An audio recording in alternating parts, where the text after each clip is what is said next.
Well, now,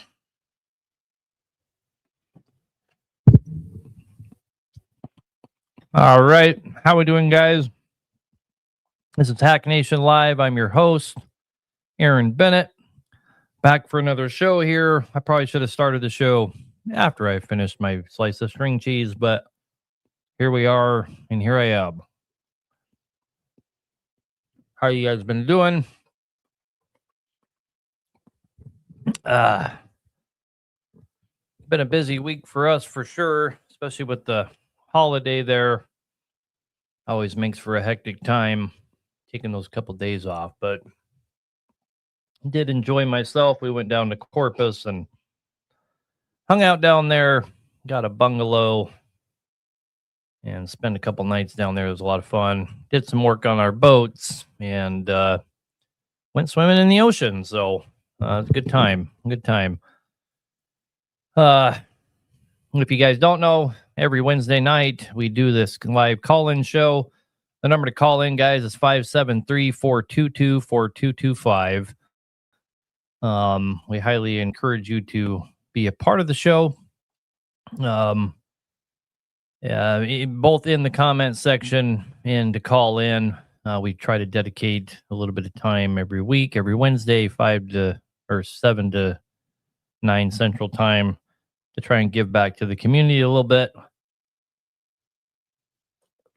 If you don't know anything about me, I'm a heavy duty diesel mechanic, focusing mainly on highway engines, oil and gas, industrial engines, and whatnot. And we have a prolific lineup of our own overhaul product lines, turbos, manifolds, overhaul kits, stuff like that. Welcome to the show. Again, guys, this is a caller-centric show. The number to call in one more time is 573-422-4225. What's the max horsepower you can get out of a 3406B model? Well, like any kind of engine, guys, that's like a two-part question there. What's the max horsepower? Well, it's almost like the sky is the limit, really. But if you're asking what's the max reliable horsepower, that's a totally different question. If by reliable we mean, can we expect to get some longevity out of it, 6, 7, 800,000 miles? In my opinion, from my experience of doing a hell of a lot of B models and owning 3 B models myself in different Peterbilt trucks, and using them for very hard work, taking them up the Alaska Haul Road, pulling hard, loaded heavy. Your B model is capable, configured correctly, of up to 600 horsepower. That's where we like to build them. We do probably 10 a year, and we've had good luck for years and years. Did you get your engine test dyno up and running yet? No, we did not. We just got all of our steel delivered today. At about 2 o'clock in the afternoon, we're going to get started on it tomorrow. Front main steel is still leaking. Tried stop leak, didn't fix it. Stop leak, guys, doesn't work for stuff like front main seals. You have to understand what stop leak does. Stop leak, you guys, is if you get like Lucas stop leak is a natural stop leak. Most of your other brands are synthetic stop leaks. They're a lot more aggressive than Lucas's. And what they'll do is they'll go to seals that you have that are rubber, like rubber O-rings and stuff like that, and they will make them expand and swell. And they can stop leaks. But when you're dealing with something like a front main seal, where it is not reliant on rubber to keep that seal, stop leak doesn't work in those applications. It is a rubber sweller, for lack of a better way to put it. It's good at swelling rubber. That is it. It won't work for front and rear main seals and stuff like that. Have you had issue with Interstate McBee reman injectors? The answer is no. If you're talking about their C15 injectors, thing you need to understand about their C15 line of injectors, those are not done in-house. All other injectors that you get from them are done in-house. and I would venture to say that there's very few companies that do a better job. Um, the number to call in, guys, is 573-422-4225. We do have one caller already. Let's go ahead and take him and make sure the phone lines are working. So, Mike, you're on the air, brother. Let's see if the lines are working. What can we do for you? Yeah, it sounds like they're working. I got a MXSA cert in a 2006 W9, and the damn thing gets horrible fuel mileage, and I've had it into the shop a couple times, and pretty much they just shrug their shoulders and like, well, that's what you get. And I'm following around guys with Cummins, and it's a factory 550, 1850 tune, and they're getting 6 miles to the gallon, 6.5, hauling the same exact trailer and everything, and I'm getting like 3 3/4 to 4.5.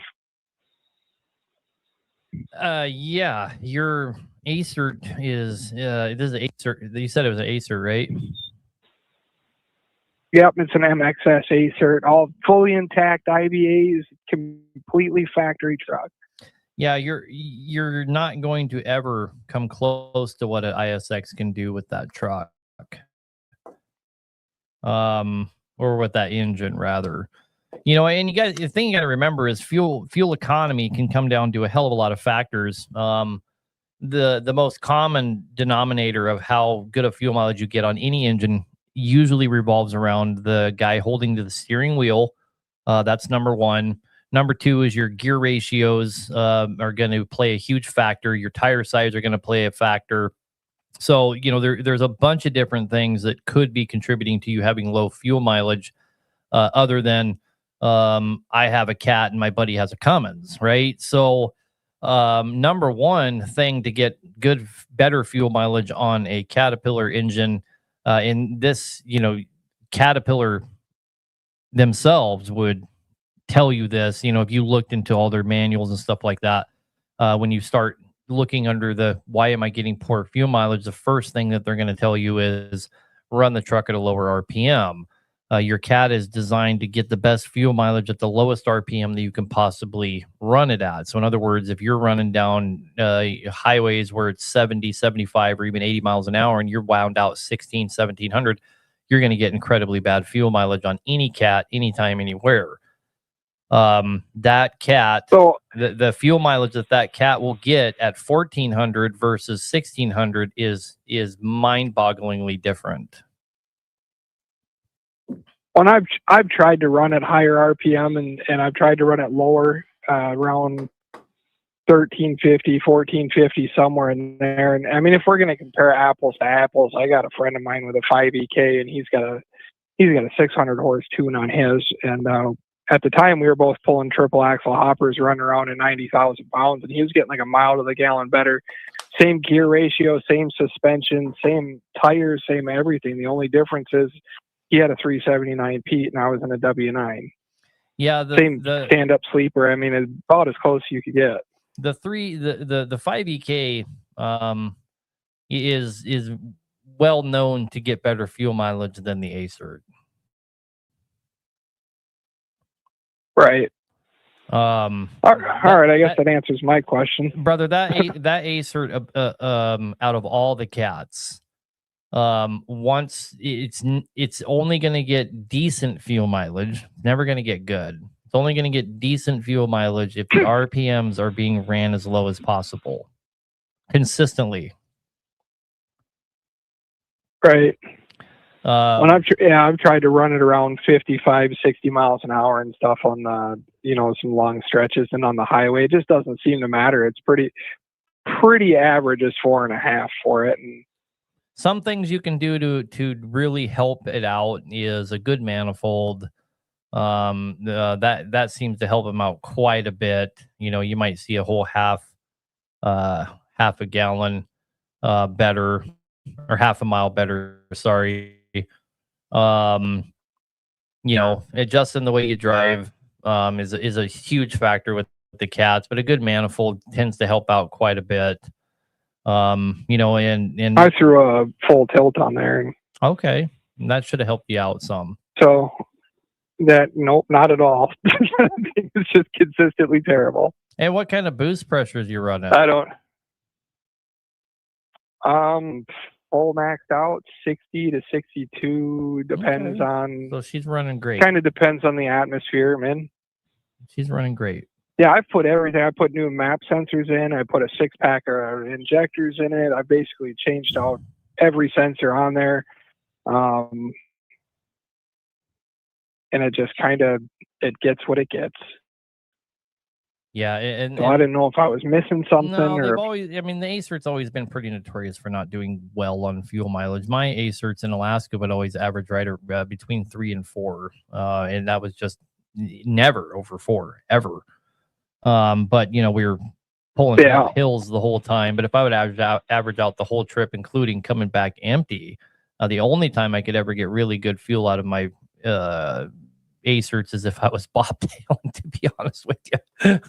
Yeah. Oh, I guess. Well, that's why I was curious, because my advice is bobtail everywhere. You'll be fine. Yeah, you don't make no money that way. Right. But I mean, I just was confused because I was running around 90,000 with a hopper, and now I'm running around with a half-round frameless end dump at 80, and I run around Minnesota basically, so fuck, you can watch a dog run away for 3 days, so it's not like I'm pulling hills and stuff, and it's just, well, it's not impressing me. That's one of the things with that I always appreciated about the Acer is the fuel mileage would stay pretty good even if you were making a work, right? You're pulling hills nonstop, loaded heavy. She's still going to get, pretty consistent fuel mileage, but the damn thing will still get that fuel mileage with an empty trailer, coming home, right? They just kind of just get the same fuel mileage all the time. The only time I've ever seen a big difference on in my Acerts is when literally they're bobtail. Right. But anyhow, I mean, and guys will talk about getting 6-7 miles of the gallon with their 6 NZs and 5 EKs. I've never seen it. I have a hard time believing guys when they say that to me. I've owned so many cats. I've never seen that. I have seen where my 6 NZs and 5 EKs and 6 TSs and whatnot will do slightly better, right? Where my Acer might be getting 3.5 and 4. My 6 NZ's getting, 4.5, and if I'm lucky, 5. But 5 is almost a pipe dream for every 6 NZ and 5 EK I've ever seen. Right. Oh, I didn't know what to expect. I figured I came from an N14. Basically, I've been in the Cummins world my whole trucking career, and then I bought my first truck with an N14 and spun a main, and I had a couple guys that were really hard pressed at Cat's best damn motor ever made. And I'm like, I'm not all that impressed, you guys. Like 4.5 miles per gallon, and my N14 feels about the same as this Cat does. So I mean, yeah. But I'm also in Minnesota. I'm not pulling up through Donner's Pass or anything. Yeah, and that Acer just doesn't give a shit. It's sucking fuel no matter what. Anyhow, I don't. There's no fix for you. What I would tell you, is don't let people convince you that converting it to a single turbo is magically going to give you 5 or 6 miles to the gallon. It's just not the case. You might see a. Oh, I've heard that shit too. You and guys will ask me all the time. Like, hey, I want to bring my engine to you, and I want to get better fuel mileage, so I want to get rid of the VVAs and do this and do that. And I'm always right up front with them, right out the gate, and say, if you see a half a mile better, I will be impressed. You're really not getting what you think you're getting. So I'm just trying to advise you, don't throw a fuck ton of money at this thing thinking you're gonna solve your fuel problem. You want to solve your fuel problem, get rid of the Cat. Yeah, I've thought about it every day. This thing's about bankrupted me though. But every time you turn around and IVA light's on or something's fucking wrong with it, and literally just today, I'm pretty sure I cracked my oil cooler. So. Well, most of the time, VVA problems can be cured by doing the internal harnesses, and then you don't have to deal with them for another 300,000 miles. Right. Well, I was planning on doing that too. We're just getting back into the busy season with in dump. It's kind of we've been in a famine through the winter, so Yep. kind of been holding off on anything that wasn't guaranteed needed maintenance. Yep. And that N14 is So, going to get way better fuel mileage, but don't be driving that cat like you're N14 or you will get horrible fuel mileage. That's a fact. yeah, I try to keep the RPMs a lot lower. I was warned about that, as the cats don't like to scream like the Cummins do. They like to be a little lower. Yep. So, All right, brother. Well, you have a good night and good luck with your fuel woes. all right, sounds good. Thank you very much. Yep. Bye. And now we got a pile of callers, so we're gonna have to keep rolling on the calls here. What is the normal temperature for a differential? Well, what's a normal or high temp for a differential? You know, any oil, once it starts getting, up there in the 250 ranges, is starting to get really hot. But anything under that, I wouldn't even look at it twice. Now, your engine oil, I start to get worried when they go over 235, but they're certainly capable of going uh, above that. Anyway, back over here to the caller. Sorry, I was reading the comment section. I do enjoy the comment sections, but it's hard to do callers and comment sections. So, and since it's a call-in show, we have to favor the callers, of course. Adam, you're on the air, brother. What can we do for you? Hi, my name's Adam. I'm doing a X15 right now, and we have a bunch of them. And this one here, we're delete it right away after for the in-frame. And I was just wondering, I know you've talked about like the higher combustion temperatures when you delete them. If you were going to in-frame a motor knowing it wasn't going to have an EGR, would you buy or maybe suggest a different intake or a different in-frame kit? Maybe like to drop compression or anything you think would help, keep that temperature down without an EGR. Well, I mean, ideally, you would do your delete and keep the EGR.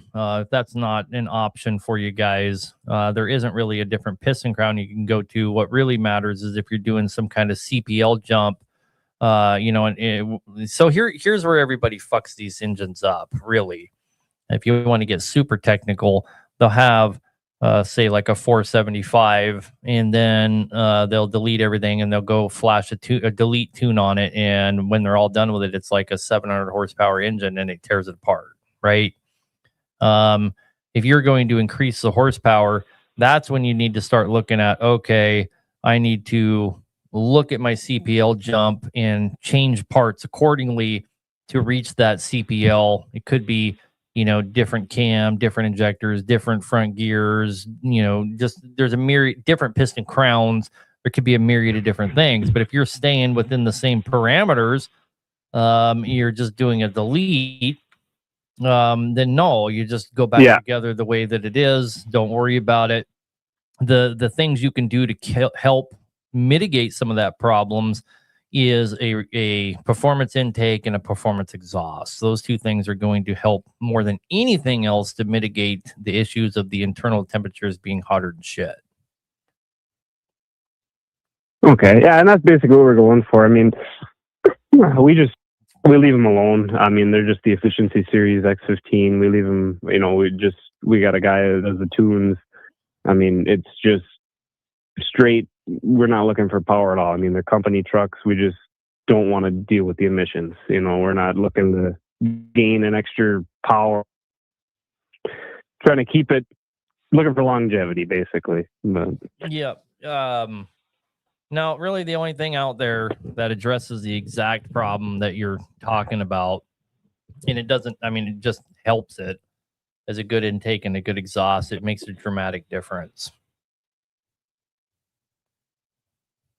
Okay. All right. All right. Yeah, that answers my question. Thank you. All right, brother. Have a good night and good luck. Yeah, you too. Thank you. Bye. Bye. All right. I think it's Tim. You're on the air, brother. What can we do for you? Hello, Aaron. It's Tim. Hey, I got 2017 Freightliner Ford Auto with a 12.7 4 in it.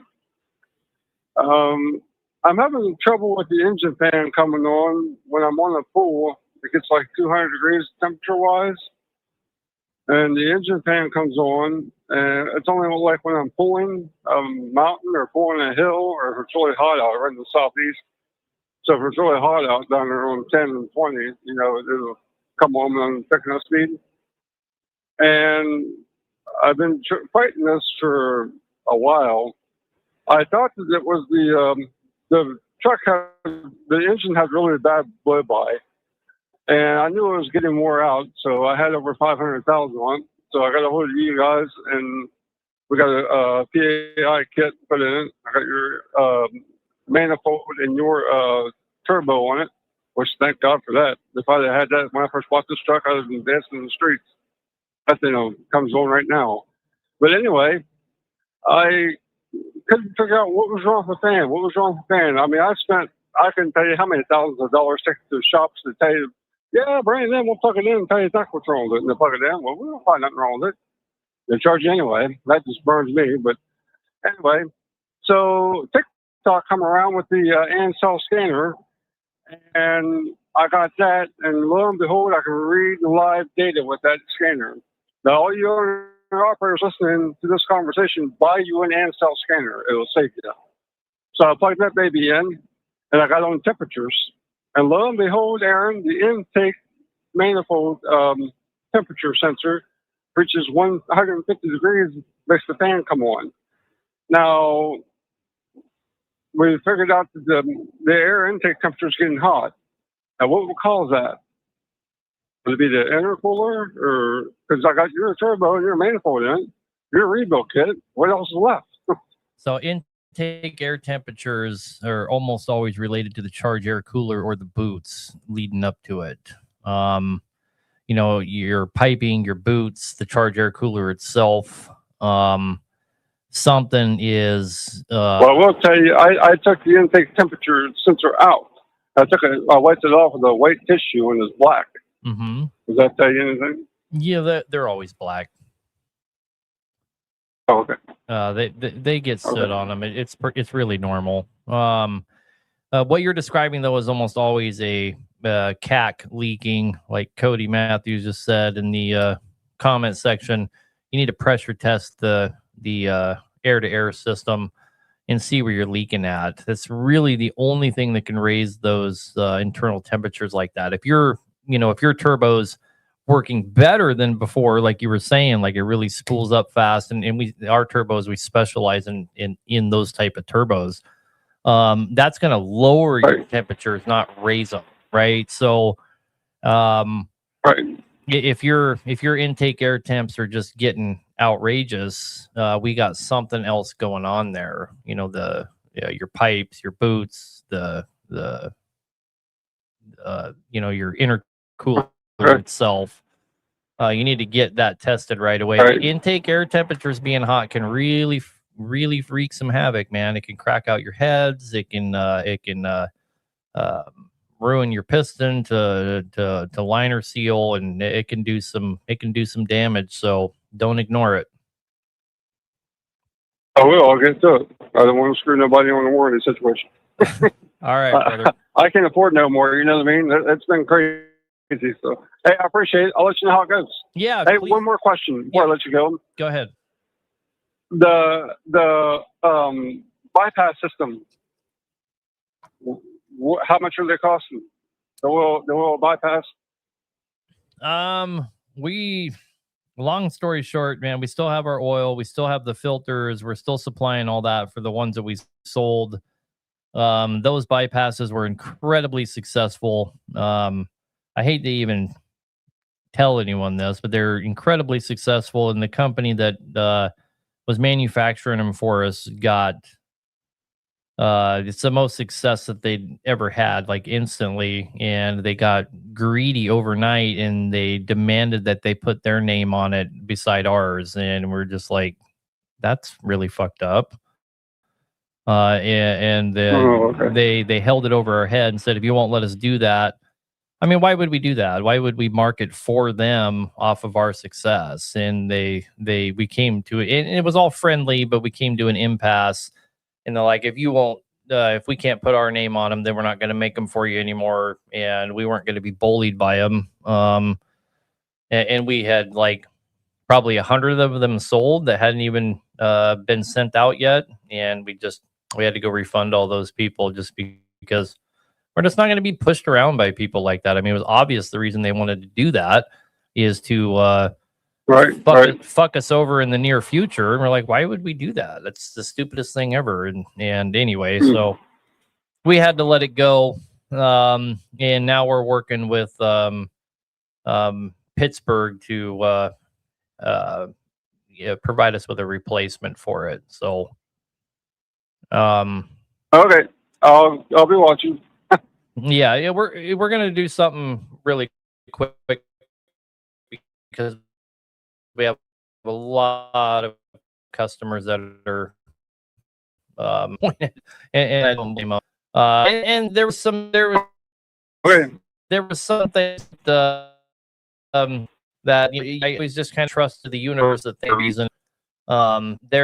That oil filtration system, I loved it. It was great, but it does filter down to 1 micron.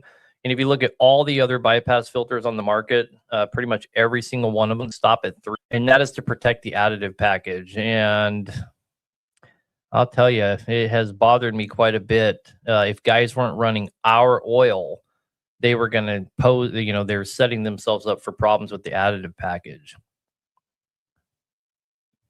And that always kind of worried me because we're kind of forcing guys into a corner where they have to use our oil if they use that bypass. And that's just not who I am. You know what I mean? I don't want to make you do something. Right. So that was a little bit of a concern for me from the start. So, and really, the only thing we ever cared about, the only thing I ever wanted was to have my own oil. Right. And I know that the bypasses, just from our experience, I think anybody that doesn't have a bypass on their engine is crazy, because it's such a small investment for the returns that you get. So I would highly encourage you to get a bypass regardless, either from Pittsburgh or from AMSOIL or any of these guys. You don't have to have mine, but you should have a bypass 100%. Let's see. Well, I'm going to tell you right now, I bought this truck brand new in 2017, and you know the deal. Every 15,000 miles, you change the oil. Now, you figure it out, guys. I've owned it for 8 years, 15,000 miles. How much money I got? A shit ton. Yeah, it's a shit ton. And oil changes. We still have our... All right, I'm going to go, buddy. Yep, have a good one, man. Thank you. Thank you. And we still have our premium grade oil. In fact, I'm heading to the lab here in about 2 weeks. Go do some testing on some oil. That part's really fun to me. If you're running a tier 4 oil like AMSOIL's or ours or something like that, what he was alluding to is you can potentially never change the oil. You can run the same oil permanently.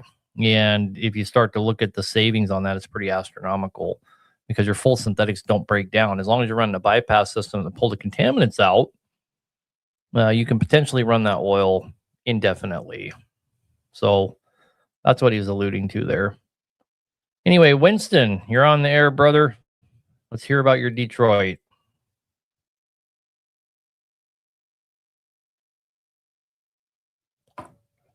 Did I not grab you? Yeah, I did. Winston, you're on the air, brother. You there? Yeah, waiting on you, brother. What can we do for you? Oh, sorry, man. Just the boss bought the old Detroit, the old 12.7, and we just had on a 20, like the old yellow trailer, 28 footer.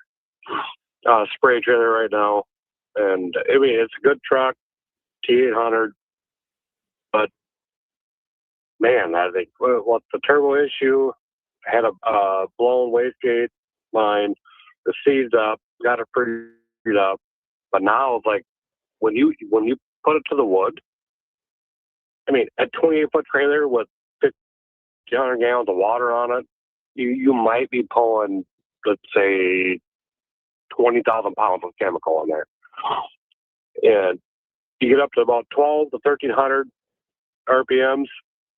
Just like it's like a dog, like walking a dog, man. All of a sudden, it'll just take off. Like the RPMs will shoot up to 18, 1,900, then I'll shift, whatever. Not overworking the truck. I'm just asking your opinion.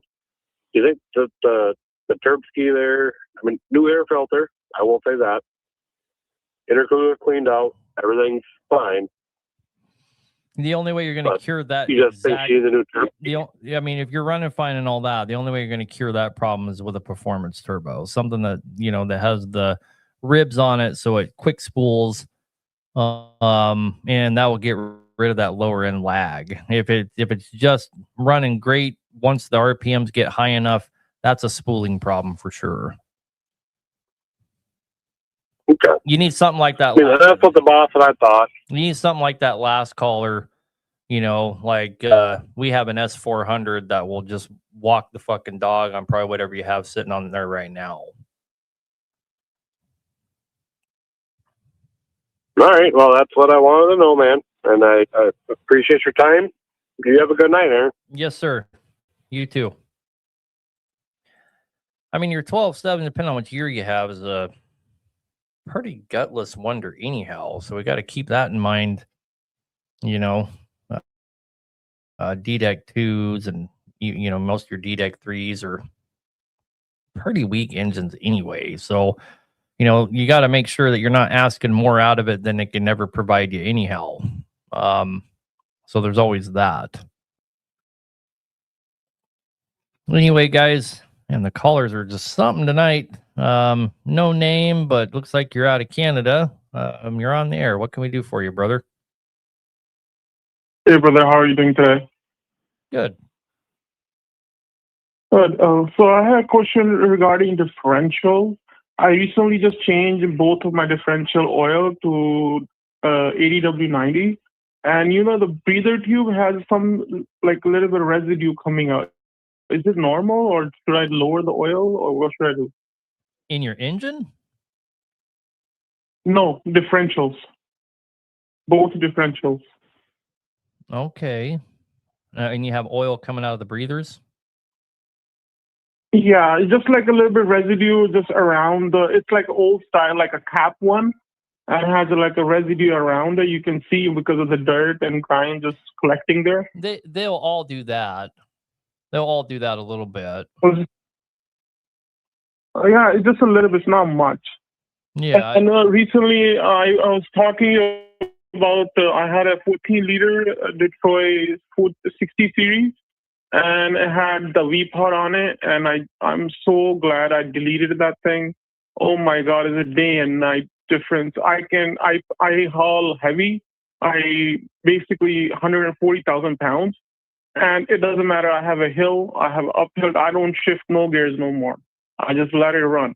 Yeah. But you gotta have to have a good tuner for these trucks. And my God, the fuel mileage. I drove for 8-9 years. I drove Caterpillar, like the twin turbo, single turbo. Oh my God, it's like a day and night difference in fuel mileage. So you could save maybe like 100 liters every day if you're driving Detroit, man. I'm so happy that you pointed me the right direction. So I just wanted to shout out to you. All right, man. Well, I appreciate that, and I'm glad to hear it's going good for you. But I wouldn't worry about those. Thanks, brother. I wouldn't worry about those diffs. Well, one thing I can tell you about your differentials, whether we're going to argue, yes, an 80 weight, 80-90, or a 75-90, I'd personally put 75-90 in it. But what really matters is that you're using a full synthetic. If you didn't use full synthetic, dump that garbage out and put full synthetic in it. Sounds good, brother. I'll do that. All right. I'll just make sure that it was synthetic though. Yeah. If it was, don't worry about it. Go trucking. All right, man. Thanks a lot. Have a great day. Yep. Bye.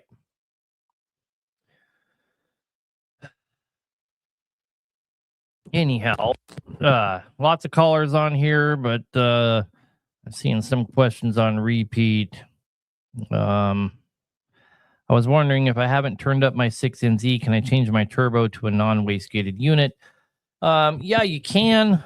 So one of the problems you can run into here, guys, is if your horsepower, and we have this happen a lot. Guys will call the call center and they'll buy like a 78 millimeter 132 or a 78 millimeter, or a 78 140 from us.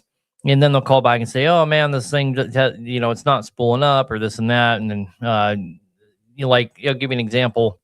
Talking to a guy with a B model, and he got a turbo from us, and now it doesn't want to spool up at all. Well, it's a 300 and something horsepower engine. It can't spool up this giant turbo.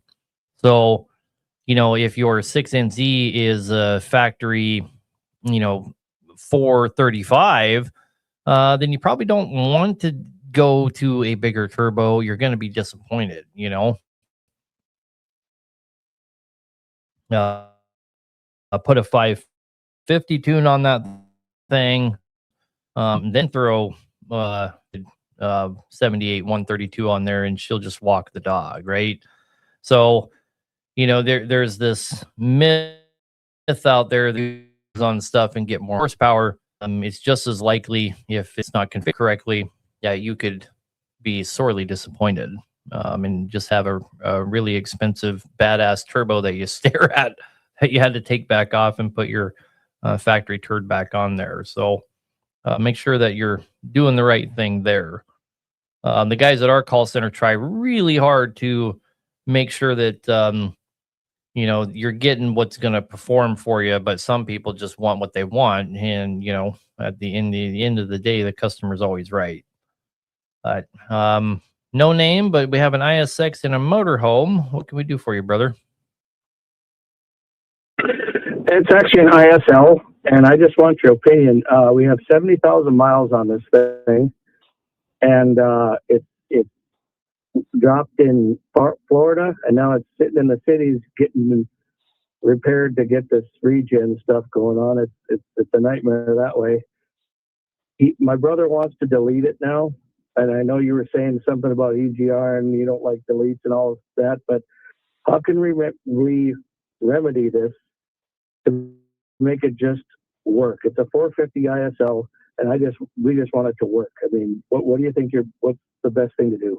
Well, this is why most everybody ends up deleting their truck, is because they throw their hands up at how much they have to spend to not delete it, right?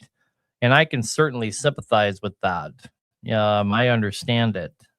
What I try to tell people is deleting your EGR causes you problems on the back end, but most of the time it's more, it's just as much related to the fact that whenever guys delete them, on the other side, they don't have a 450 horsepower engine anymore. They have a 550 horsepower engine, and it just gets eaten alive, right?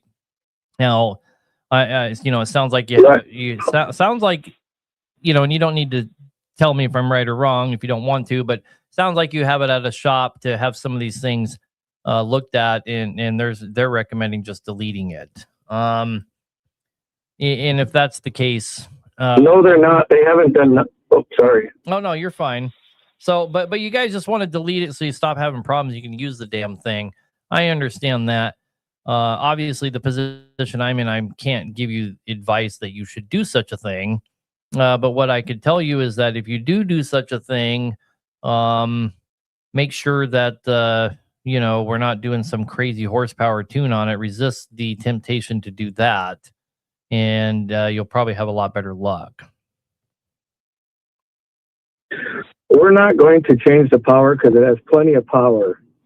But the only thing of it is we're trying to get this emission thing it's not corresponding or something, and it's plugged twice now. And we're just We just want it to work. I mean, is there any way to do it without deleting it?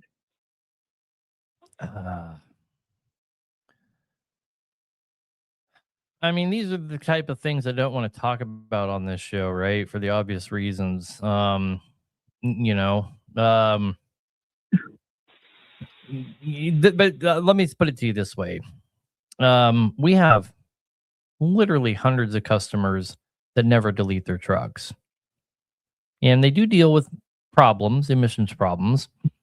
But most of them, you know, they deal with them and they do maintenance things to keep ahead of it and not have to always be broke down from emissions problems. And we see a pattern of these guys going million plus miles and then overhauling them and doing it again, where we don't see near the amount of people with deleted trucks having the same results, right? And that's where you get this pushback from me about deleting them, right? It's not because the EPA might get mad at me or this and that. The EPA can go fuck themselves, to be honest with you. And I think all the emission stuff is bullshit. I don't care about any of that. What I care about is what's actually going on in the engine and the longevity of the end user, right? I don't want you to blow up your engine. It's not about that. It's about me. Guys won't or expect me to give them the best advice for the longevity of their engine. That's what I'm trying to do. I don't want your truck to have emissions on it, right? I don't care. The EGR, keeping the EGR intact is really the only thing I'm telling you is important. The rest of it can go fuck itself, right? Okay. So, like, is there any reason why it's plugging at such a short miles and it don't get to idle at all because we have a generator out front, so automatically it is shut off. It's going to another race. All they're pulling a race trailer. Right. Are almost exclusively the guys don't maintain the intake and the exhaust side system. You know, take your EGR, have it clean, take the intake, have it clean, take all that stuff and have it cleaned and put it back on, you know, do it every couple 100,000 miles and you won't have all these after treatment problems. Now, okay, so keep it cleaned. Is there, do you recommend a different kind or just leave it, stop and clean it? No, I mean, yeah, obviously performance intakes and manifolds make a big difference, but I have all kinds of customers that just have stock shit, man, and they maintain them. There's a whole group of guys that are all owner operators that all pull for the same company that we do all their engines for them. And those guys religiously, it's about every 100 and something thousand miles, they will go to shops and they even come to me and we'll pull all that shit off and send it out and have it all clean and put it all back on. And they don't deal with all these issues, these after treatment issues. Now, what I'm trying to tell you is, if a guy was to delete an engine and he got rid of all that after treatment stuff, that is the biggest pain in the fucking ass on planet Earth, and kept the EGR, the negative connotations of deleting a truck have been mitigated because it's the EGR that needs to be active for you not to see damage to the engine over the long term. That makes sense? Yes, it does. I appreciate it. We'll try to clean that. It's, you know, at 70,000, we'll just clean that stuff and see what happens. And then what do you recommend, like however many miles on that thing? In your guys' application where it's not, you know, it's not pulling heavy, not getting hot, not, you know, probably more often, probably around 50. Okay. Thank you. I appreciate it. All right, brother. Good luck.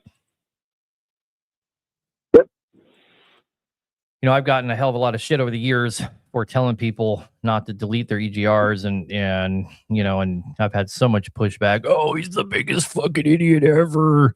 And he wants you to ruin your engine. They run so much cleaner without him and all this other bullshit. But here's the reality. The EGR is designed to introduce exhaust gas into the combustion chamber. And what it effectively does is retards the combustion and it cools the combustion temperature by up to 20%. 20%.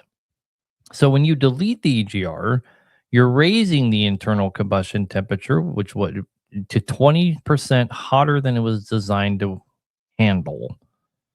That is a fact. It is a fact of the EGR in the operation that it does. What is the point of the EGR doing that? Well, when you reduce the combustion temperature, you reduce the NOx emission that is created during combustion. It is very effective at reducing that NOx emission. Now, we can argue all day long whether any of us give a fuck about NOx emission. I can tell you unequivocally, I could give a fuck, right? I don't care. I don't care about NOx emissions. I don't buy into all the global warming, all that kind of crap. But it doesn't matter. The reality is the EGRs exist on your engine, and they're designed to do X function. And when you delete them, they're not doing X function anymore, and your internal temperatures go through the roof, and you end up with cracked out heads and liners that are prematurely walking around and all kinds of problems. That's what I've been trying to tell everybody for X amount of years. Grizzly, you've never missed a live show every week for exactly a year? Jesus. Get a life, dude. No, I'm just kidding. I appreciate that. I appreciate that. Scott, you're on the air, brother. What can we do for you?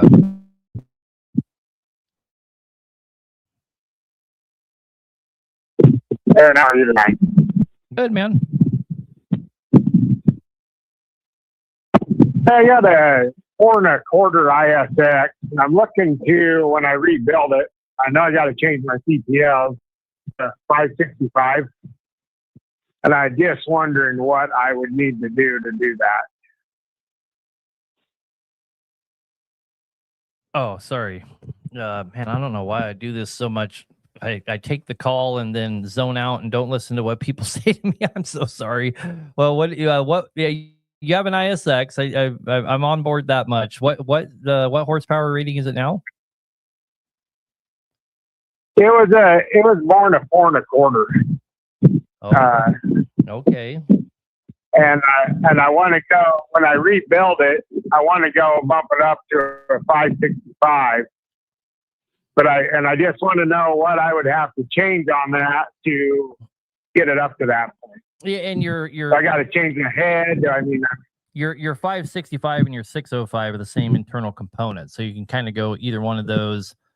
Long story short, I don't know, because it can vary pretty widely. What we do, if you call down to the call center, what we do is take your CPL, we blast, we'll blow up the internal components, and we'll take a CPL of what you're trying to achieve, and we blow that one up, and then we just look at it line by line and see what's different. That's how we do it. And, we may call you back. Okay. You give us a call, and, we'll say, well, we'll call you tomorrow or something and tell you what we got to do. And when we call you back, it might be different piston crowns. That's it. Might be different piston crowns, injectors, different turbo, different gears in the front, different cam. It can vary really widely. Right. So we just tell you what you have to do, not what you should do. You know what I mean? Here's what you have to do to achieve what you're trying to do. And then go, that's where we start as a base and then go from there. I already know in advance quite a few things you would have to change, but I don't know all of them. So it's better just to say, give us a call and we'll do that effort for you for nothing, right? You don't have to buy something from us for us to help you out. Okay. Yeah, that's what I'll do then, because I looking to rebuild it. I talked to one of your guys earlier, a week or so ago, and just kind of getting a price put together, but just wasn't sure what all I needed, you gotta make sure they know that that's what you're trying to do. I don't know if you did or not, but okay. You just make sure you say, hey, I want to do it. Yeah, I let him know that. Okay. So they should have got back to you and told you. I let him know that. Did they get back to you? Okay. They did. I just didn't know. Like I said, I wanted to make sure he was understanding what I was doing. I want to talk to you to know if there was a certain skill that you needed to do or not. Well, Because I know I looked into he talked about the manifold, performance head, and and then I talked to him about a rebuild kit, obviously. yeah, So, as long as they know you're trying to do a CPL. but I didn't know if I needed to do it. No. The guys that work for me, like for every 10 people that call, 7 of them are trying to do a CPL jump with us. I'll be honest with you.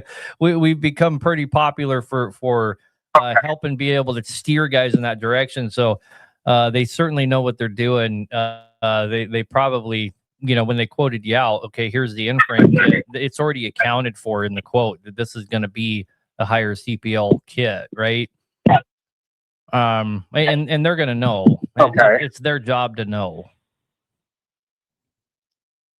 Okay. So are like a quick are the pistons the pistons may be different than in the 605 versus the 4 1/4, obviously. They absolutely are. Yep. Okay. And when you call them back, okay. just make sure you tell them, hey, I'm trying to make this change. Make sure I don't need injectors and all these other things, and they'll make sure. Just make sure you're clear. Okay, that was my question about it. Yeah. Okay. And it probably does. I mean, but it's not a guaranteed. You know what I mean? It varies. Okay. Well, I definitely appreciate it. Yeah, it varies so widely. I couldn't sit here and pretend to tell you it needs this, and this, because we do CPL jumps. Okay. Yeah. Around the clock in house, and every one of them. I call our own call center and say, all right, guys, tell me what I got to do with this one. You know what I mean? I'm one of them that calls in, so. Well, that makes sense. And that's why I was just, I wanted to double check and make sure that I wasn't missing something or whatever, that it was even possible, I guess, with what I have. Oh, yeah.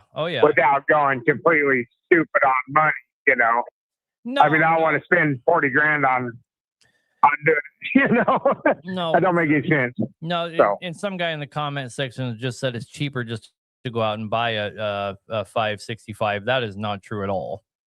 You're. Well, that's what I do that. So. It's always more affordable to fix what you have, almost without exception. But doing CPL jumps usually isn't astronomical. Like the worst case I ever see is, a guy could have overhauled his truck for 8,000 in parts, and since he wants to do a CPL jump, he's 14,000 in parts, right? So, it's 5 or and that's on the extreme. Okay, and then Yep. Right. My other question is, I've got mine deleted. I've deleted both of my ISX. I know there's got controversy, and that's beside the point. Would you recommend going to a non-VGT turbo versus the VGT, or what is your recommendation on that? I'm not losing that third stage don't really make a huge difference to me. Everybody says that until they lose their third stage. Right. Well, I've got an aftermarket exhaust brake on my other one, and it works phenomenal. So I'll definitely put it on this one as well. Yeah. But I'm just trying to, like when I'm going to do that CPL jump, I know there's going to be a huge difference in price between the non-VGT turbo and the other one. So, what is your recommendation? I guess or do you have one? A recommendation for what again? Either going non-VGT or staying with the VGT turbo. I mean, I love the VGT turbos. I have either or available. It makes no difference to me. I'm a big fan of the VGT turbo. Right. The Okay. the problem with the Okay. VGTs is they get too much. Guys don't keep their engines clean enough. They don't take the time to clean the intake and the exhaust every once in a while. Then they'll start having problems, and they just chase their ass around like, I'm on my third VGT turbo and I'm getting rid of this thing because it's cost me so much money. You know what I mean? And really all they ever needed to do was take the intake and the exhaust side off and get them cleaned, and they go another 600,000-700,000 miles without a problem.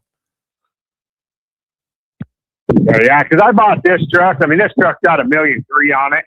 I don't know when last time the VGT turbo was replaced, but I have no problem with it other than it just fluctuates, and I just did. I hate that whistle. Yeah. So that was my big deal, but I didn't know if it makes a huge difference one way or the other. Yeah, but I don't know. I think you're going to be disappointed. You get rid of all that. You get rid of that VGT turbo. It's just my opinion. Okay. All right. Well, I definitely appreciate your time, and I'll let someone else get on here. All right, brother. Thank you very much, sir. Yep. Bye. Have a good evening. You too. Bye.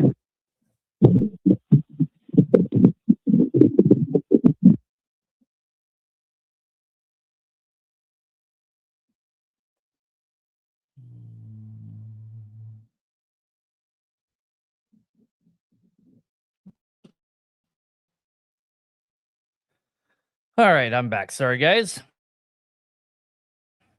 I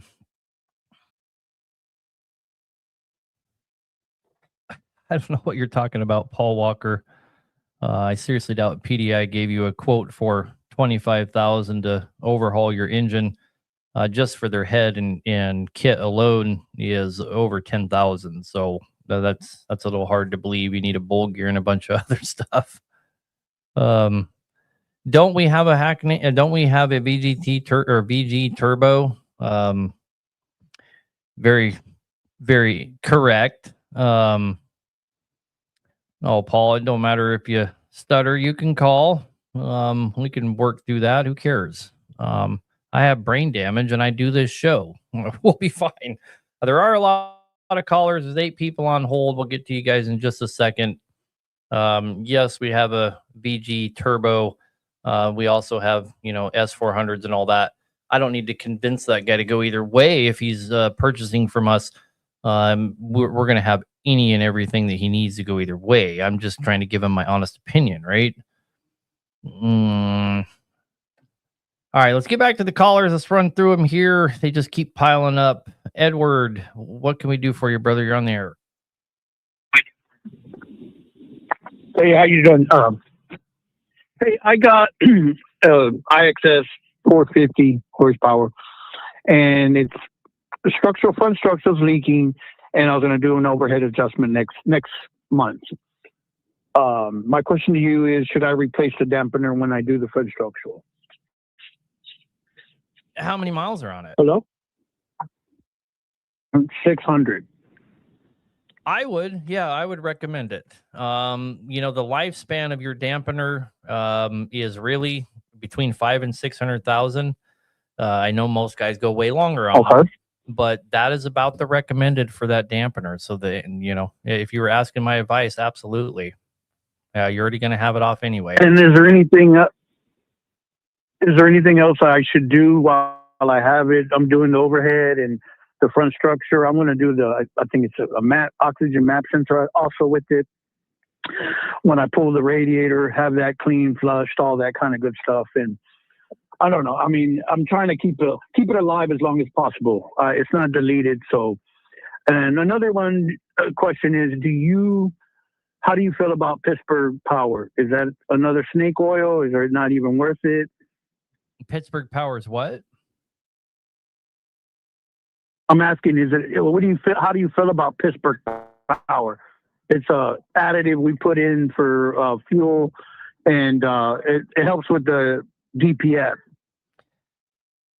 I don't believe that it helps with the DPF. I've had a lot of intelligent minds on this show as guests that would laugh at anybody that says that a fuel additive is going to help with your DPF. And once we get our dyno up and going, I have the module for our dyno that can test, fuel and fuel mileage and all that kind of stuff. And I do plan on testing a bunch of fuel additives just for fun and to make good videos and whatnot. I've never noticed any kind of. What I'm trying to say is 99% of fuel additives are snake oil. Yes. Okay. Okay. All right. Well, that's what I wanted to make sure. I got to do that little bit of work on the truck. So just trying to keep it going, running good before I have to rebuild it. You're in my backyard. So as soon as I'm ready to rebuild it, I'll be having you guys either brother. Purchasing all the parts or hoping. All right. You have a great day. Yes, sir. Have a good night, man, and good luck. Bye-bye. You never go wrong replacing your dampener. That crank is the lifeblood of the truck. If he's talking about max mileage catalyst, it definitely helps reducing soot in an ISX. And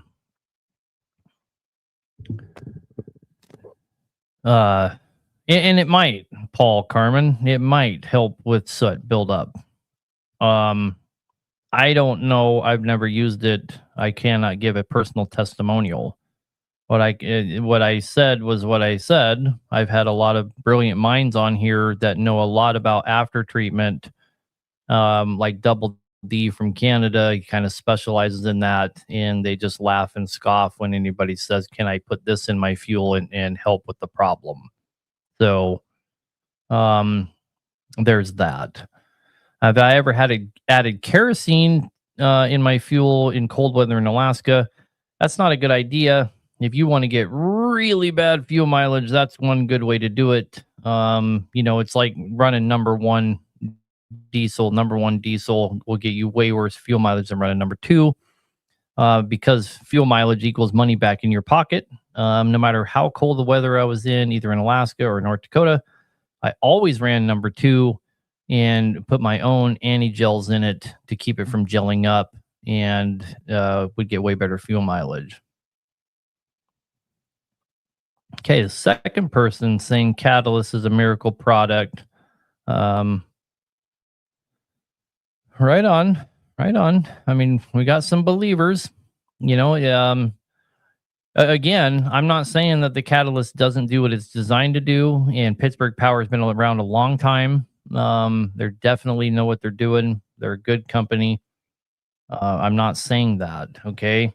But the problem with fuel additives is just the nature of the combustion chamber renders most fuel additive products snake oil by default.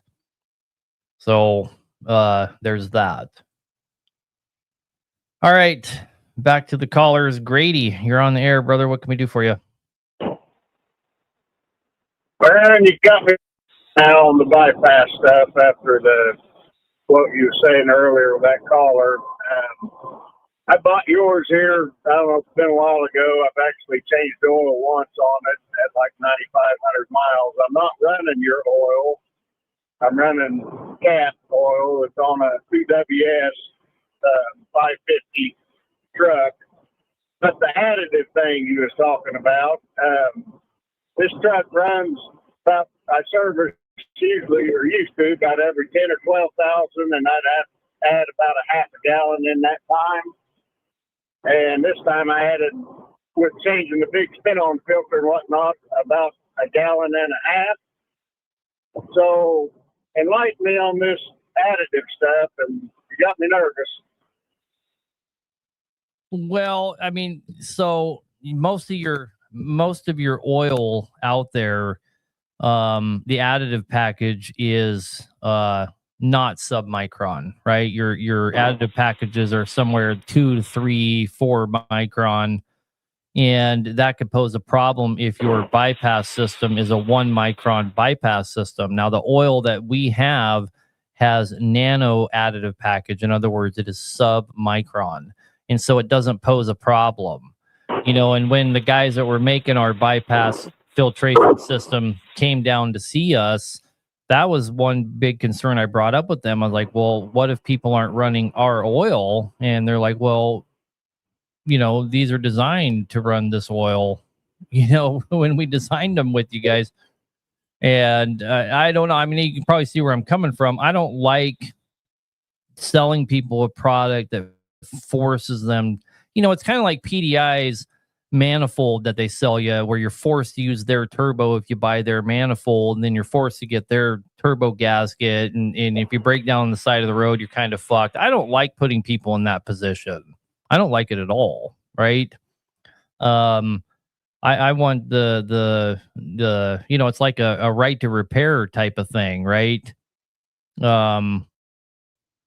I'm all about right to repair, of course, and if I'm selling a product that forces you to have to come to me, I'm stripping you of your right of choice. So I don't like that. We're trying to look at a bypass system that is more down the lines of a 3 micron instead, right? Are you in danger of stripping your additive package out on a 1 micron system?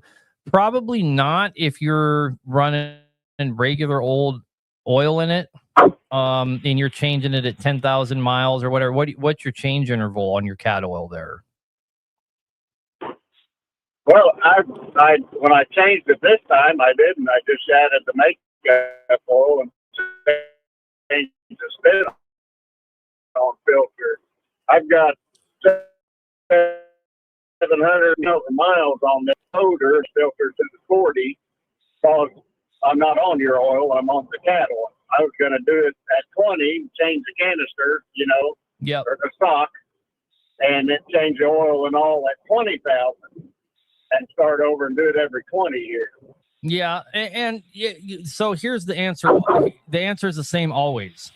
Oil sample will tell you if you're having a problem. Now, when you need to do an oil sample when you change that oil, and it's going to tell you, you'll get all these red marks saying, there's no additive package in this thing. If there's no red marks, then roll tide and don't worry about it. Well, I pulled a sample. I actually stopped by Jake's shop up there in Illinois, Grand Prairie Diesel. I live close to him. I got one of his samples also. And I haven't got that one back. It runs through Schaefer's, but I got the cat one back. And honestly, my numbers from the last samples I pulled, they were very comparable. There wasn't a tiny bit of difference in anything.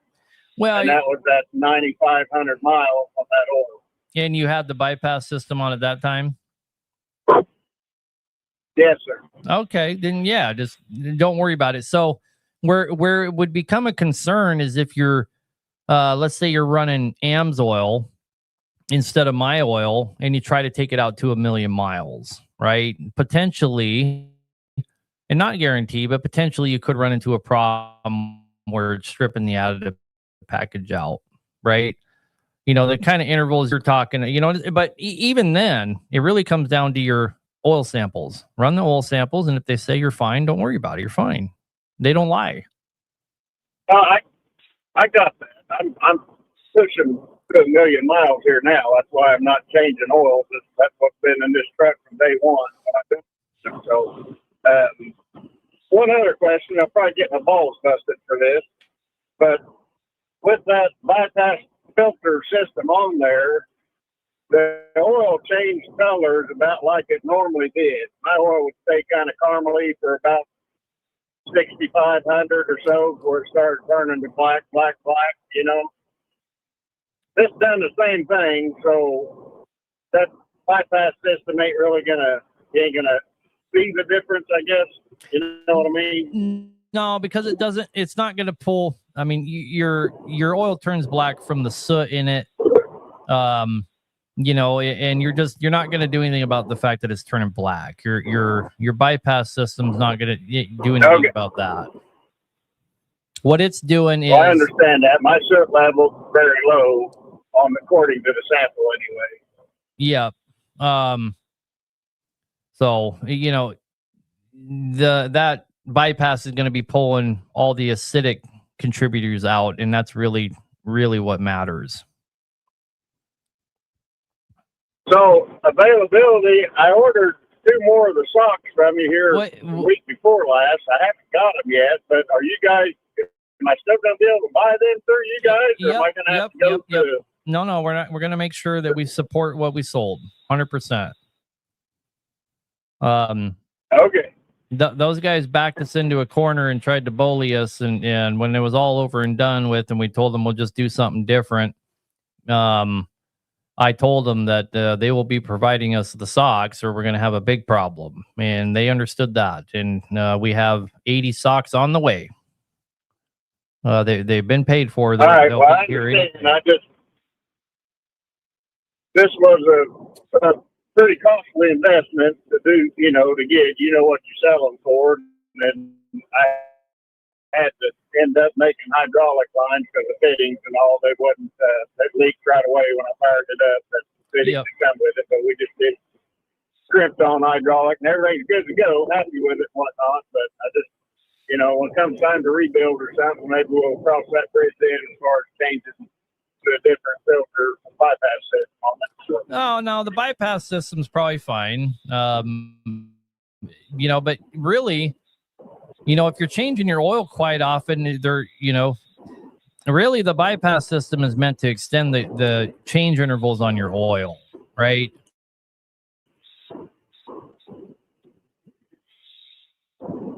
Yeah, and I get that, but I can't, with running the oil that I'm running, I don't think I need to be going out to 40,000 with not running a synthetic oil. Yeah, no, I agree with that. Because if it's not a synthetic oil, it will break down no matter what. So that's why I was going to shoot for 20 and then base that off of my samples because I'm, a full sample. So yeah, but kind of just learning curve here in the beginning. I'd be interested to see that sample. So let us know when you get it back. Well, how do I get it to you? You want me to send you a picture of it on text message? Yeah. Or you can send it to Lucas. He'll get it to me. All right. Well, I got your number from the show down there. I may just do that and see what you think. If you have time when I get that shaper back. You bet, man. I'd love to see it. All right. Thanks for your time there, Aaron. Yes, sir. Thank you. Okay.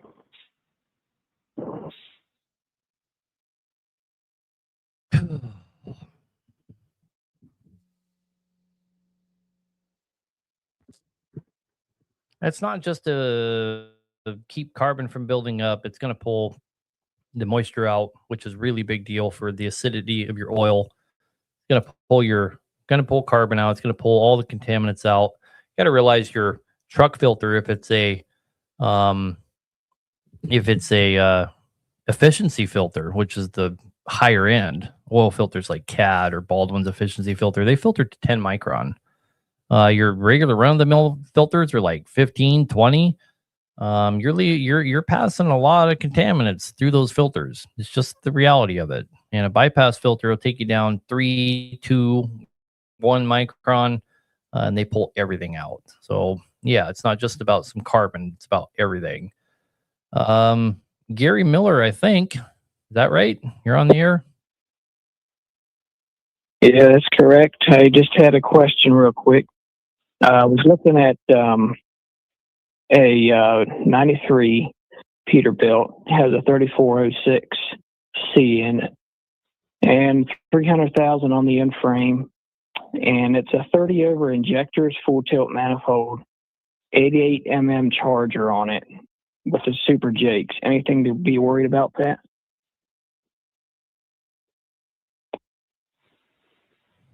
Which engine was it?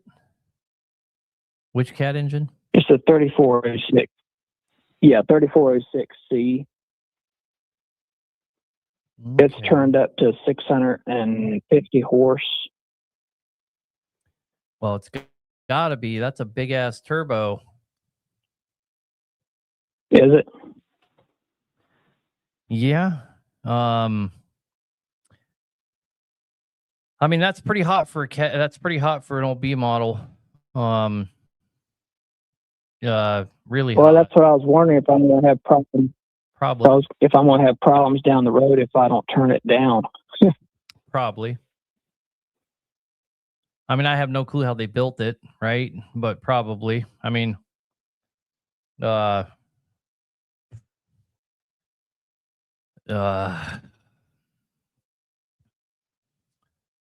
I mean that's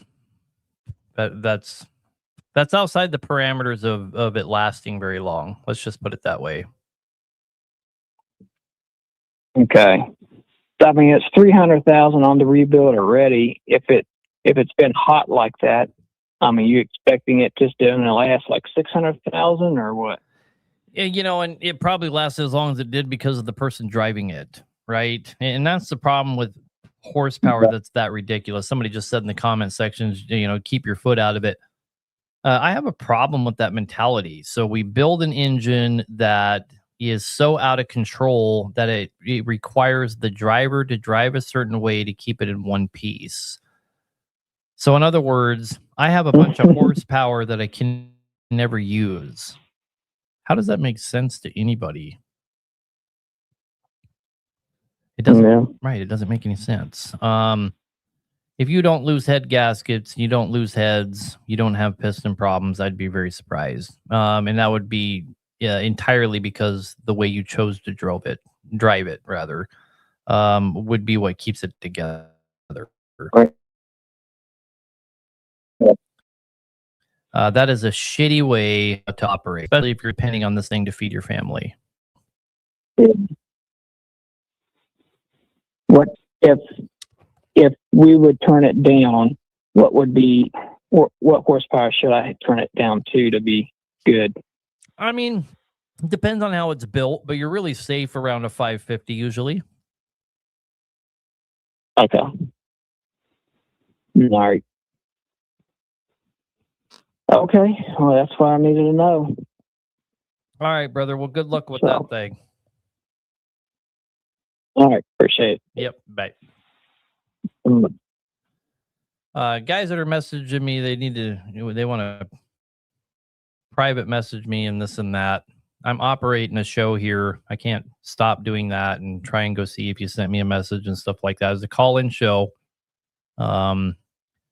And it's a caller-centric show. The comment section is obviously greatly appreciated. But because it's a call-in show and I have all these people on hold, I have to focus on that so they're not just sitting there on hold and wondering why I'm such an asshole. I never get to them. Johnny Halleck, you're on the air, brother. What can we do for you?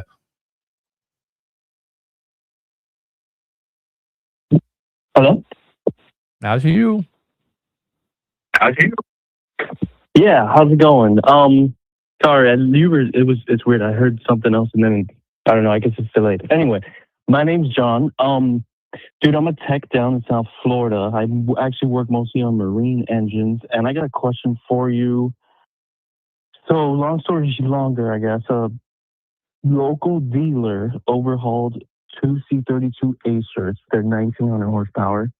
And I've done a lot of 3412s, but I've done a few of these same exact C32s. But anyway, after the overhaul, the captain of the yacht called me and asked me if basically they found a black contamination in the coolant overflow tanks. And the first thing I said was that it was combustion gas. But anyway, the local dealer doesn't, of course, they're saying that that's perfectly normal.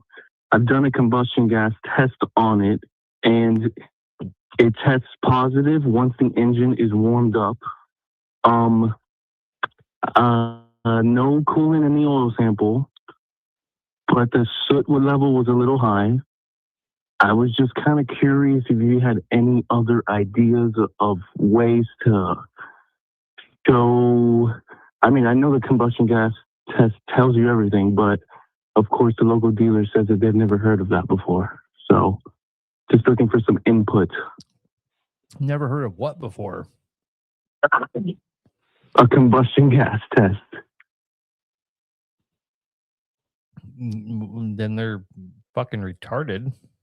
I mean, well. So I was speaking with the captain yesterday, and he's like, "Oh well, they said that that black contamination is perfectly normal for it to be inside, which is inside the heat exchanger, which would be like a radiator, and inside the overflow tank." And I was like, "Yeah, it's perfectly normal if you have freaking combustion gas in the cooling system." Oh, one of the heads is compromised for sure. That I figured that, or the liner protrusion. Like I said, I didn't build the engine, so I don't know. But one of them had it pretty much immediately after the overhaul, and the other one now is starting to do it. It's been almost a year. Oh, I said the hard R word. Man, I get myself banned so many times for saying that. Good grief. Sorry. What's the hard R word? Well, I'm not going to say it again. I will get banned.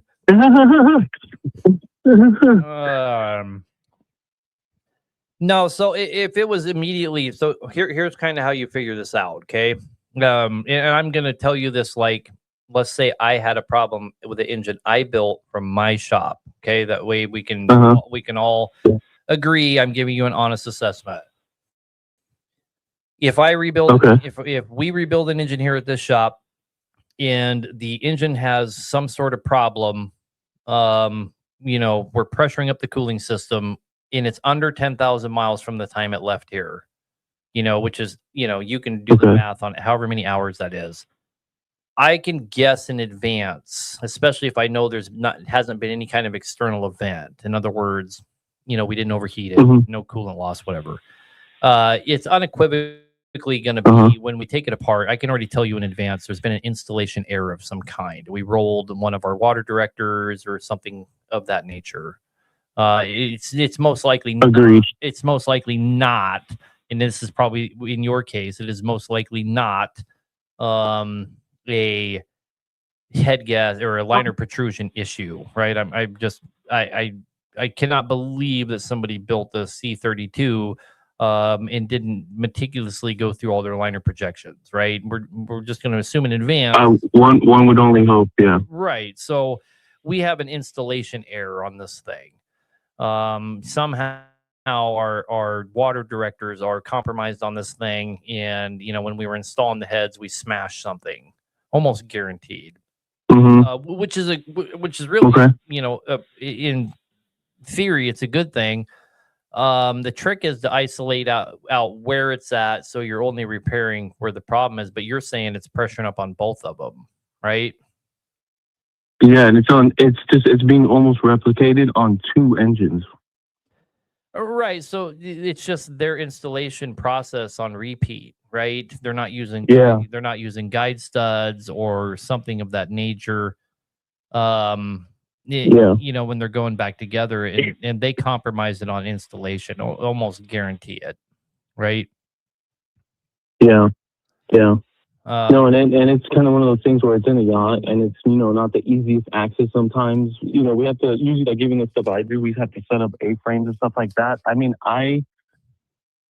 so my whole thing, even like I told them, I was like, man, if it was my engine and I had done it, I'd be ripping it apart right now. But it's one of those things where, like, that I know I listen to your show all the time, and you hear all the time that the dealers never want to warranty shit. So the dealers are turning a blind eye, which I don't know how they could do it, but I wouldn't be able to sleep at night. Brother, you got to remember, you're talking about, this is a really big deal.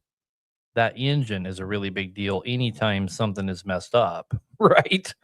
This is. Oh, I know. Like I told them, I was like, it might not be broken now, but when it breaks, it's going to be bad. Well, the negative connotations of what you're talking about is the coolant getting hotter than shit over and over and over again. And this engine is going to fail in a bunch of different ways. You're absolutely right about that. It needs to be addressed. Yeah. It needs to be addressed right away, and so if it was me, I would be documenting the combustion gas tests with pictures and whatnot and little videos or whatever else. Take it to them and say, dispute this, dumbass, right? It hasn't. Yeah, no, I even The worst part is I even freaking wrote up a service report with pictures with the combustion gas test. Now, correct me if I'm wrong. If it turns green, it's it's blue dye turns green. It's got a leak. Correct? It's fucked. It's fucked. Yeah, that's exactly. So I even attached a picture with it and everything, and they're like, "No, it's fine. We don't know what that is." Yeah, no. So I think I even told the skipper and the owner, I was like, I think it's going to be one of those things where I'm probably going to have to take it apart, and then you're going to have to dispute this with lawyers or whatever they're going to have to do. I don't know. That's out of my pay grade, but yeah, no, the heads need to be lifted off and regasketed and put right back down. That would be my guess. Yeah, I appreciate it, man. I will say I've been listening to your show for a while, and I've seen a lot of your videos, and I just want to say thank you. I appreciate all that you do. Believe it or not, you're even making an impact in the marine industry down here. I appreciate that. At least for me. Yeah, I appreciate that. Thank you. Yeah, man. Good luck with that thing, man. All right. Well, and just so you know, for future reference, we carry all the parts for those as well, all the way up to the C32. Okay. So. Okay. Even for for 1900 HPs? We got everything, brother. In fact, awesome. I'll definitely be giving you a call. Once we get our footing well established here, we're going to go after that stuff pretty hard. Those bigger engines. So. Okay, cool. If you're ever interested in maybe if I would definitely be interested in even doing. I know you do the affiliate stuff with other truck guys, but I would be even interested in something for you guys down here. Yeah, be awesome. It'd be super cool. Yep. We'll have to hook up later, man. But good luck with that one. All right. And for sure. Let us know. Yeah, man. What's a good way to reach you guys? Yeah, I mean, call center. Look at our videos. We got numbers posted up.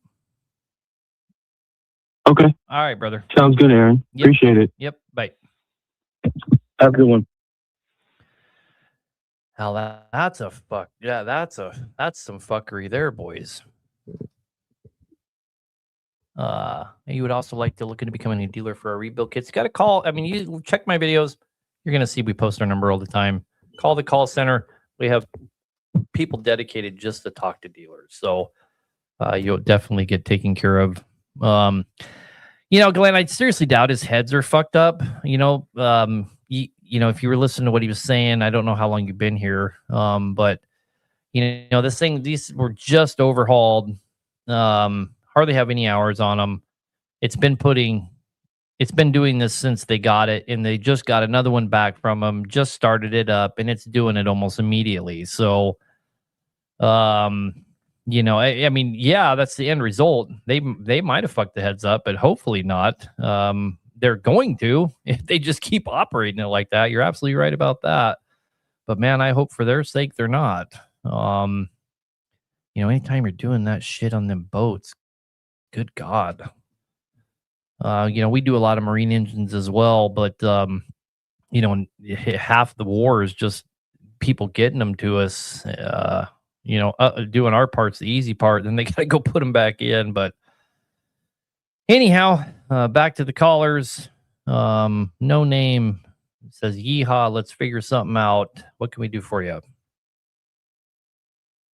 Well, you know who it is. All right, man. My name is Austin Talley. I've spoke with you many, many times before. All right, so got a couple questions for you, man. I am the guy that started the little shop, right? Yep, I remember. Yep. You there? All right, so I had a guy bring me today. It is a Weiler K560. It is a knuckle boom loader, and it was pretty quick, pretty easy to actually figure out the problem. It kept falling on its face when he put it under load. Well, this thing has a Cat C4.4 in it. It's the first time I've worked on an inline 4. They're usually a little bigger, but what I found out is the actuator going into the canister is actually sticking, but it's a welded piece. So everything that I've seen, I'm having to replace the entire turbo. for this, and kind of wanted to know if you guys actually offered that kind of setup. I've hooked Cat ET up to it and all that stuff, and looked at everything and all that. Everything's running good. It's got an actuator. It's got an actuator code coming up.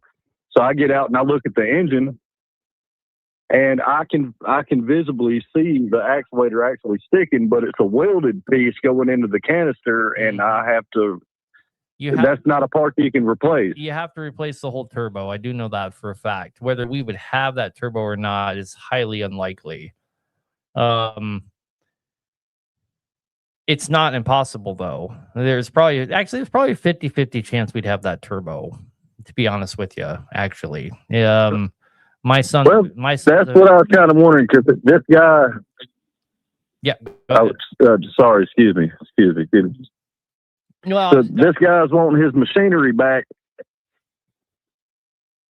by like Monday or Tuesday. I told him that I could have it here if I can get the turbo here in time, and I just wanted to know if you guys had something like that for sale that I can go ahead and kind of get expedited out here so I can get this guy back in motion. It'd be worth calling the call center in the morning and finding out. They can NDA things, no problem. We do it all the time. In fact, I NDA stuff to myself all the damn time. But yeah, I mean, there's a good chance we have it. You just have to check with them. My boys have expanded the turbo line. Once we nailed down, an industry leader that would be a partner with us, they expanded it to include a hell of a lot. So the thought that we would have it's pretty high. So just call and check, and it's if not, our guys are pretty good about figuring out where you can get it from. Right? They'll probably be able to help you either way. Well, see, the owner of the machine basically told me that he wants the best bang for his buck. If I have to replace the entire thing, he wants the best bang for his buck. Yep. And I told him, I was like, well, man, I kind of running through it. And, he showed me how it operated. It would fall on his face under load and all that. He brought it out here to my shop. And I diagnosed it. That only took about 45 minutes to do. And seen the actuator sticking. And the actuator is a welded piece to the turbo. And then everything that I've seen, you've got to replace the entire thing. So that's what I wanted to kind of call and see if you guys can figure out for me, or point me in the right direction of a very comparable turbo to be able to replace on it. Because this is an inline 4-cylinder. I'm usually working on bigger stuff. Yep. I've done a lot of those smaller engines. You just have to call, man. I don't know the answer to that because my boys constantly expand the catalog.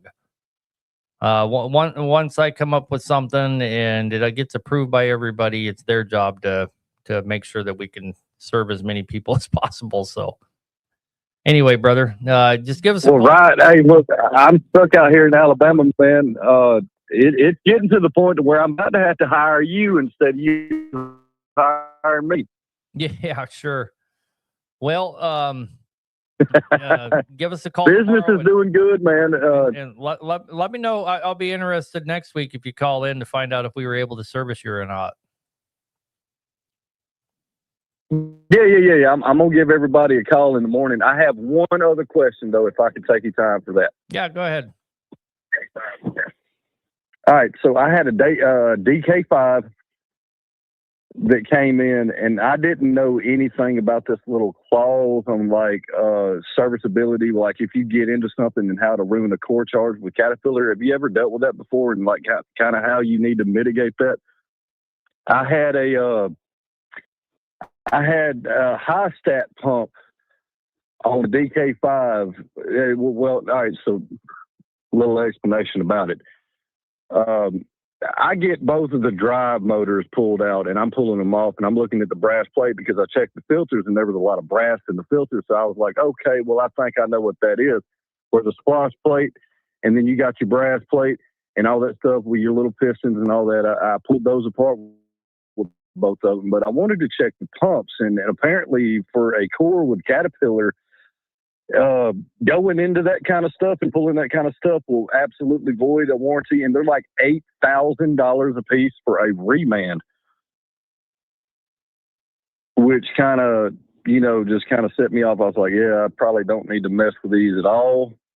I mean, I got them replaced. I replaced the seals in them and all this and that. But checking the pumps, though, that's where I kind of fell into a thing. And I called the cat dealer, and he tried to explain to me a little bit about this clause that they have about serviceability, that you can't go into the part and look and diagnose. But I kind of already knew, seeing the brass in the filter, what it probably would be. And I'd repaired that, but there was also the pumps that I wanted to check on the high stat. And I wasn't really able to go into it because it's kind of the customer's money. And I don't want him to lose out on the core because they are outrageously expensive to buy, even with a reman. Have you ever dealt with that kind of stuff with Cat before? And is there a way to work around that to be able to get in? There's two things. Okay. Number one is no company anywhere on planet Earth in our industry can tell you that you cannot do this or that because it voids warranty. There's been Supreme Court rulings for right to repair, right? And you see John. Well, so I thought so. You see John Deere coming under that fire right now, right? Where people are fed up with it, and John Deere is has their ass on the hot iron right now. And but on the flip side of that, they can absolutely deny you a core charge, absolutely. So yeah, you gotta be careful. You got to be careful you don't do something that that ruins your chance to get a core charge. That was kind of the thing, is that both of the drive motors were $8,000 a piece for a reman one, but I wanted to get into the pump to actually check and see if there was any kind of other contamination or an issue going on. And I was pretty sure I solved it and fixed it. And the dozer runs good. The dozer runs fine. There's absolutely nothing wrong with the dozer, but it was just kind of a curiosity of mine to be able to get into it. And I know you deal a lot in Caterpillar, so you'd probably be the guy to know a little bit about how they operate. Yeah, personally, I would have tore it apart and looked at what I had to look at and told them to go fuck themselves. And I would have made but that's a lot of money right there, though. Yeah, but I would have fought him on it and made him give me the core. Well, I got him up. I got him up running. He's running. Everything's good. I'd put. The problem initially was that it was pushing oil past the front seal in the hydrostat pump. Right.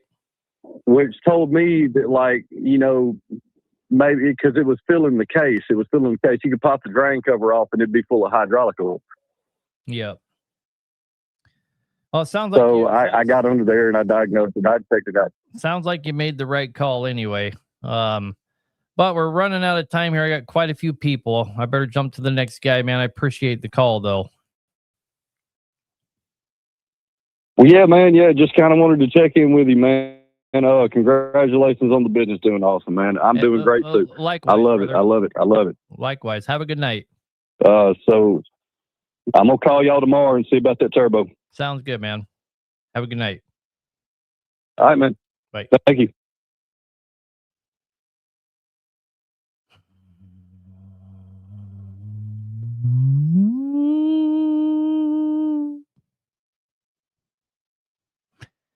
All right. On to the next caller. Wayne. You're on the air, brother. Yes, sir. How's it going? It's going great. What can I do for you? Can you hear me? Okay. Recent owner-operator, and this has been fun. I've got a 97 Pete with a 97 DDEC 312.7 in it. I believe I'm having some ECM issues. My gearing's all, for the most part, correct and stuff, but it's not pulling worth a crap. I'm thinking the ECM has it down in limp, possibly in limp mode or something. For some reason, the warning light indicators on the dash for that section was replaced at one point, so I don't have a check engine light currently. What's the chances it's the ECM causing me not to be able to pull worth a crap? Incredibly small. just it being If your truck's running fine, it just doesn't have any power. You think it's derated. It's not the ECM's fault. It's incredibly unlikely it's the ECM's fault. Derates happen from a myriad of different reasons. They're almost all sensor related. Pretty much they're all sensor related because that's the only thing that the ECM can read, right? So it's electronic. And your ECM's telling it to take power from you to preserve the engine. So if you're sure that you're derated, you need to get it hooked up to a computer, obviously, and see what it's telling you. Not, have you done that? That I have not yet. Well, that's I take back. I did have it plugged in a few months ago when I got the truck and had it inspected and stuff. Were you having problems at that time? But it was, kind of. I'd bought the truck and it took about 3 months before I put it on the road just because of timing of everything and all that crap. And I had thrown a code for some sort of electrical fault or something, but I do know I have a bad injector cup or two. So I don't know if that'd be messing with the pressures on it, causing it to go into limp mode or not.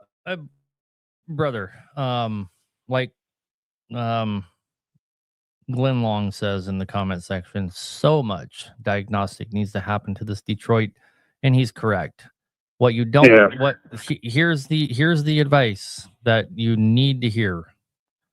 Whatever you do, don't start throwing money at this thing trying to fix it. Okay? That is not the solution to this thing. Yeah.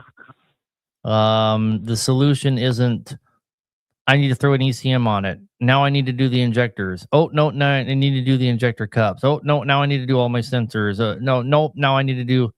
No. Yeah. You need to go somewhere where they have a computer. Look at what it's telling you. Start there. And do the things that eliminate what's going on in the computer and see if your problems go away. And you have to walk through it like that. That's, and unless you just are made out of money. I was. You were till you bought a truck. Right. Bought a truck, bought a trailer, and been running my ass off. Well, they say if you ever want to be a millionaire, then you just have to start out as a billionaire and go buy a truck, and you'll be a millionaire before you know it. Yeah, I mean, I do have to say, after the next week will be 2 months of running, and so far I've been in the green, even with getting miscellaneous stuff fixed, like changing or getting all the brakes replaced on my trailer and crap like that, and just random crap that's been needing to get fixed on the equipment I bought, because you buy equipment on one hell of a discount and it's bound to have problems. Yeah, if you ain't in it, you're under it. So that's the story of trucking. But yeah, long story short, brother, anytime you're having an issue, especially with the engine, you have to go through the diagnostic steps and correct the things that you know are helping the problem. You don't throw money at it. Just so your opening statement was, do you think it's the ECM? Right away, your thinking is already fucked up. You're already going down the wrong path. You shouldn't be guessing what the problem is. All right? Yeah, fair enough on that. All right, get it somewhere, get it hooked up to a computer, and start there. All right, brother? Yeah, and I do have another question on the DDEC 3 systems. Once I get the truck back to what I would assume would be full power at the factory 460, on the DDEC 3s, because I joined the live stream right as you're saying something about them being weak or something like that, or Well, I mean, so if you're going to ask me what you can turn it up to, I don't know. I would have to look at Yeah. the way it's configured, right? Yeah. I I'm not, mean, I'm not wanting to turn it up more than like 500 or 5.25 or something, because anything more than that, it's just going to be running hot for no reason. With my understanding of what DDEC 3s entail. your DDEC 3 probably needs to stay right where it's at, to be honest with you. Yeah. If you want to make money with it. Yeah. And maybe you can take it up to 500, but I don't know that to be able to give you that advice without, you know, doing a check Yeah. on it and all that. Yeah. All right. All right, brother. Good luck. Yeah, thank you. Yes, sir. Bye.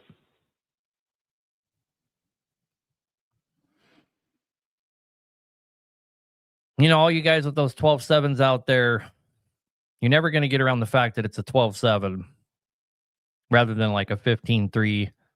I don't care if you turn your 12.7 up to 900 horsepower. Your 475 cat's still going to eat that fucking thing for breakfast if you get any kind of load in a hard pull. It's just the facts. There's no replacement for displacement. Do I do shop advice? I don't know what you mean by shop advice. Like, do you mean do I recommend shops or do I talk to other shops? I do both. It would probably blow your guys' mind. You know how many shop owners call me they'll talk to shop owners about their finances, if you can believe that, about systems for inside the shop and about engine problems, just you name it. So the answer is kind of yes to both of those, whichever way you were asking that question. Put 1/3 of jet fuel in your tank, you'll be scooting. That's a myth. I've used jet fuel several times in my truck. We used to haul a lot of jet fuel, and it was kind of a given that you'd take a little bit to extend your fuel mileage a little bit. It's just kerosene, and it doesn't work as good in the rig as some old number 2. We got 4 callers left. I'm not going to take any more callers, guys. Caller number 24, you're the last one. 4 callers left. We're winding down to the end of the show. Let's get these callers through the system and see what they got to say. Ghost, you're on the air, brother. What can I do for you? Oh man, how's it going, Aaron? Top of the day to you. Well, top of the evening. Yes, sir. I got the infamous SDP, man, but I've already rebuilt it. I put 16-to-1 pistons in it, and I want to finish the top, make it look like a regular C15. Get the one big deal off and put the 3 caps. What do I need to do that successfully? Well, unfortunately, your wiring harness is integrated into all that. So to put the valve riser on that will take the valve covers that you're trying to put on there, you'd have to change the internal structure completely, right? And the problem with doing that is you're going to also end up having to change your ECM, and it is a giant shit show. You're talking about ECM, external harness, internal harnesses, different valve riser, different valve covers, and different injectors to successfully do what you're talking about. So it can be done, but it won't. That was just like, I'm not going to sit here and say that I've never seen it done, but yeah, it's expensive. Okay, cool. Another question. I get this weird kind of like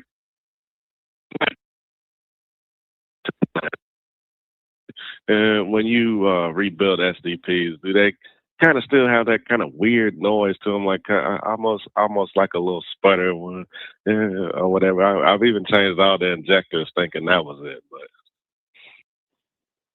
No, it shouldn't. I don't know what problem you're having, but the answer is no, shouldn't. it shouldn't. It sputters when you're first trying to take off, or isolate it down a little bit more. All right, taking off. Well, when you're taking off, it just kind of has that kind of sound, almost like there's an injector problem. But I mean, I did the injector cutout test on all of my rebuild injectors here lately, and I don't have any weak ones or nothing. But it just has that weird kind of sound to it. I've heard a few other ones sound just like it, you know. Yeah, I mean, it could be a problem with the tune. It could be something simple like a throttle position sensor. It's hard to tell, but the answer to your question is no, it shouldn't do that. Shouldn't do that. Okay. All right. Well, so I appreciate your help, man. I'll probably try to hit you back and get a more detailed list of what all I need. I kind of want the motor to look a certain way, so I kind of want it's something I want done. I'll try to get with you personally, get a little detailed list. Two guys in the comment sections are saying that improper trim codes can cause this. I don't know if I necessarily agree with that, but it's certainly worth making sure that the trim codes are proper in the injectors. Okay, trim codes. Okay. I didn't know that. It's a lot of stuff I don't know about the SDP that I know a little bit more about on other ones, but okay, I'll check into that. They definitely have trim codes, brother. All right, good luck, man. All right. Yep. All right. Thanks a lot, man. Take care. Yep. Bye.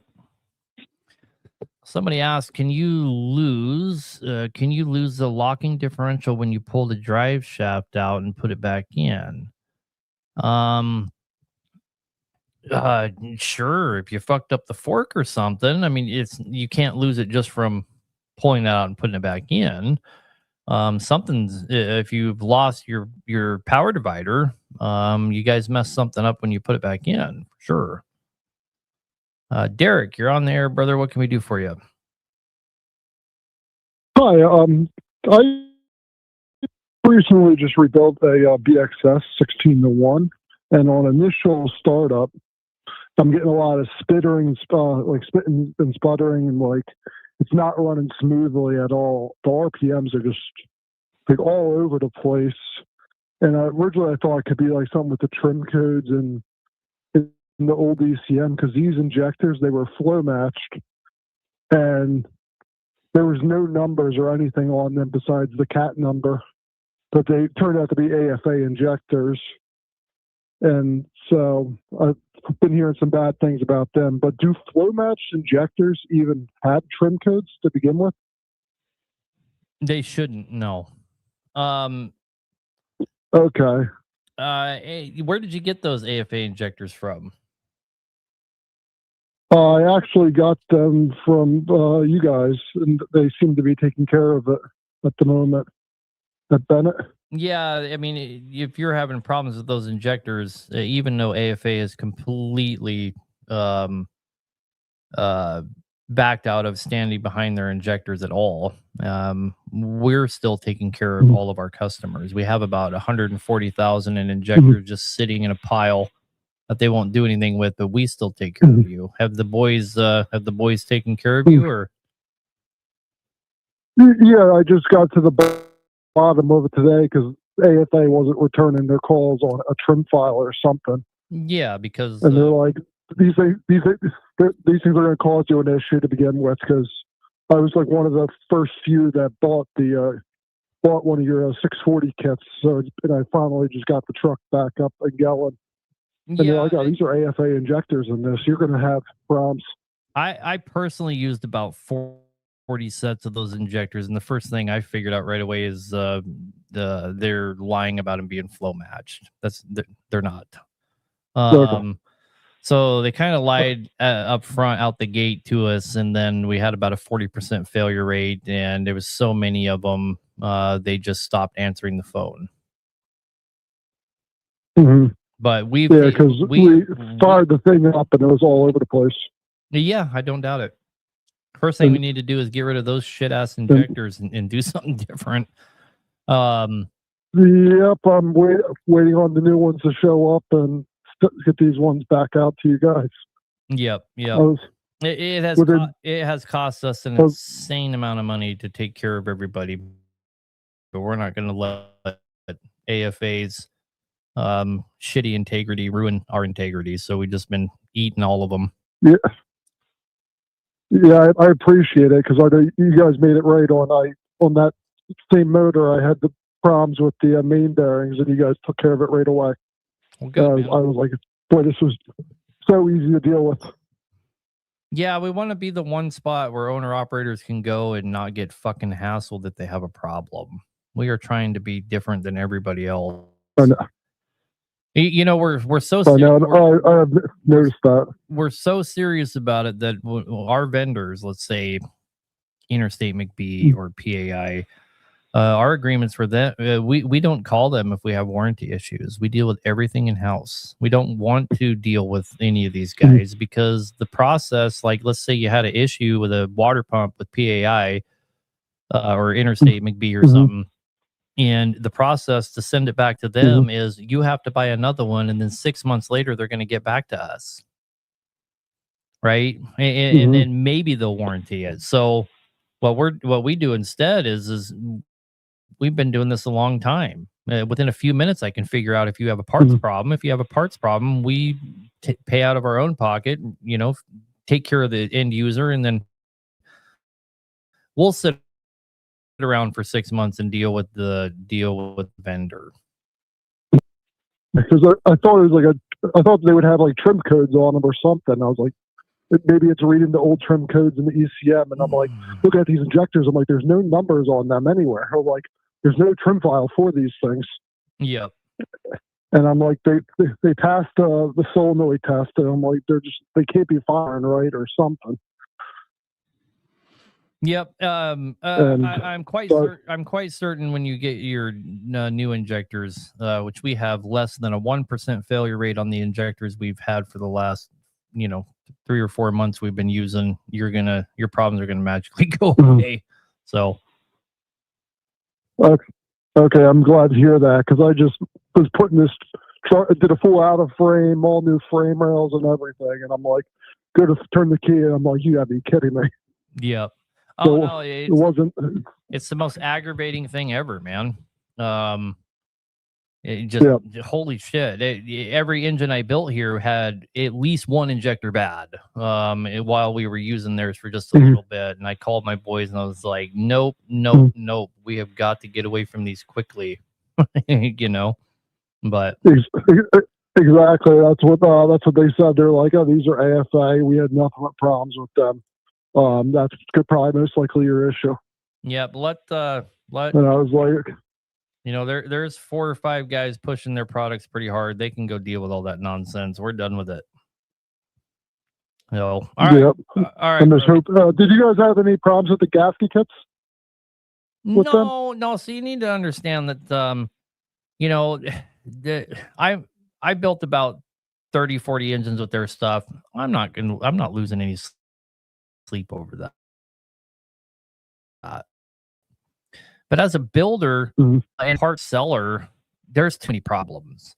There's spacer plates for 3,000ths off from everyone else's, which immediately causes you to have to do counter boring on any engine you put them on. Their spacer plates also, the holes don't line up properly. Their cylinder heads had a lot of problems. We had rotators breaking and just and Inconel to stainless coming apart and just a bunch of stupid shit that shouldn't happen. And their kits are so incomplete that all the guys that work for me just hate them because they can never, they're always waiting on something to finish their job. So, it's a lot of little stuff. we noticed that when we put it together. Yep. And and you got the guys that are newfound dealers for them screaming in my videos I made about it, saying, "Oh, we built a couple dozen and we didn't have to buy one thing." You fucking liar! You're lying. There's no way. Yeah. I've been doing this a long time. I guarantee I used more AFA kits than all of them, and they all were problematic. Yeah. So, and I don't even have. I don't even have a hybrid motor. I want you guys to understand, I don't have a big problem with that, right? Those are growing pains that a company should be able to overcome.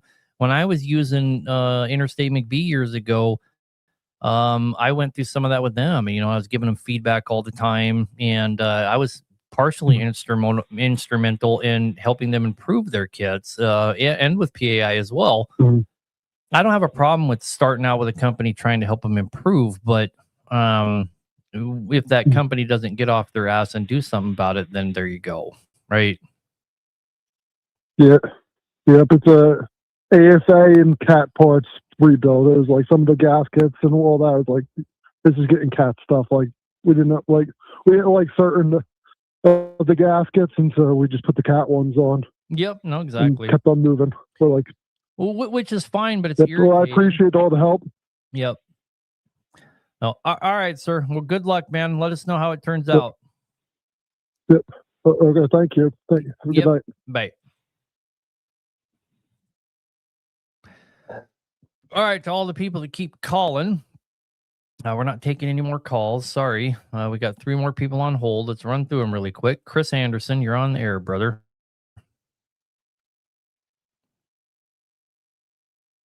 Hey, boss. How you doing? Good, man. What can I do for you? Question. So I got a 2013 389. Well, not 2013. 2023 389 Peterbilt with a 565 X15 Cummins. You had a previous caller I was listening to talking about it just falling on its face randomly. So I'm having that similar issue. Under load, only every now and again, say if I cut my engine jakes on and then get back into the throttle, once you get under load, I mean, it's like hitting a brick wall. It's just boom. It just it's your turbo. That was an easy one for me. Yeah, see, I didn't know if it was the actuator or right. Well, it could be. I said it could only build like 35% torque, and then yeah, it's either or. It's your actuator or your turbo, but it's one of those two, 100%. You can have the actuator. Right, okay. You can have the actuator tested.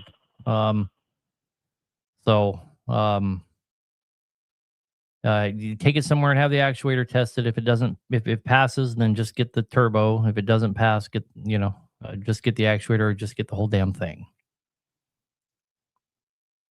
Right. Yeah. See, so I had to put it on a computer, and the guy was telling me, he was like, well, it could just need a service done. He's like, these Cummins, they're real finicky about, the fuel filters getting stopped up. Is there any little bit, it being stopped up, it'll cause it to be underpowered. No, he's and wrong. I'm like, it's the turbo. Well, it's not underpowered. It's just falling on his face.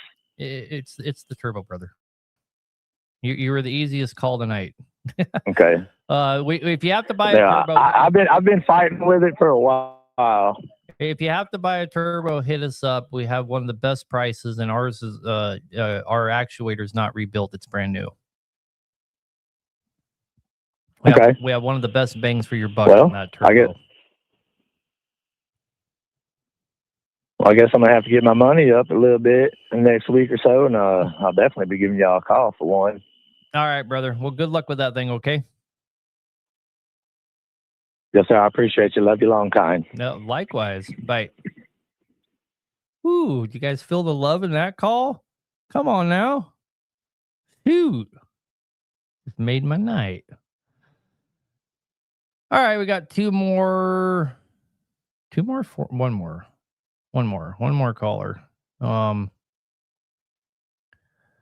Sorry, Brian, I got to cut it off here. We got one more caller. It's been waiting and waiting here.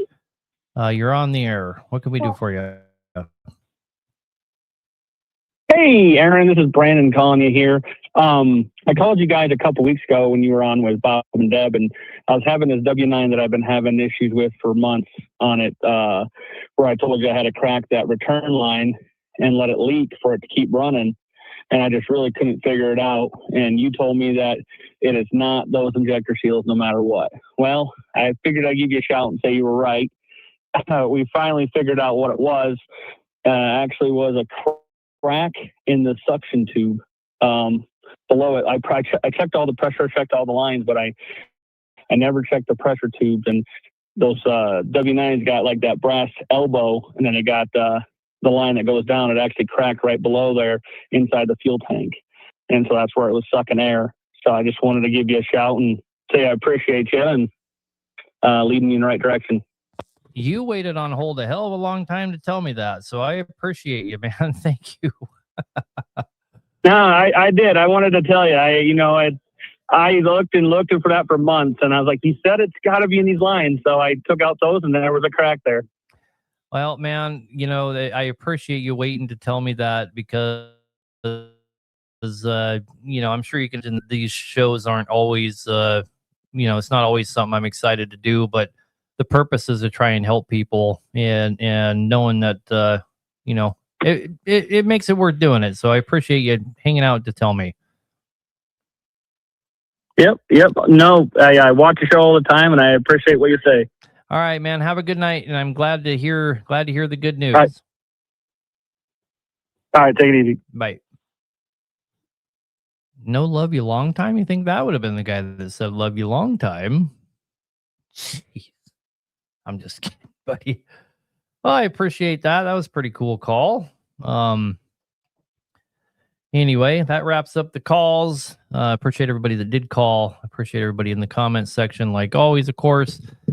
Man, we had a lot of good comments tonight, especially over on TikTok. I wish I could have spent more time in the comments section. Apologize, guys. I mean, I did set this up as a call-in show, as you can see. Makes it a little difficult.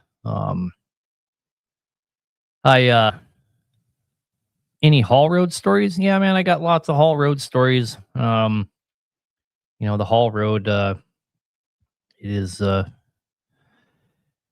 always feel awkward telling stories about the haul road because you always wonder if you're portraying it in the way that people really understand what it is. But, the Alaska haul road, if I tried to put it in a nutshell, I think I would say that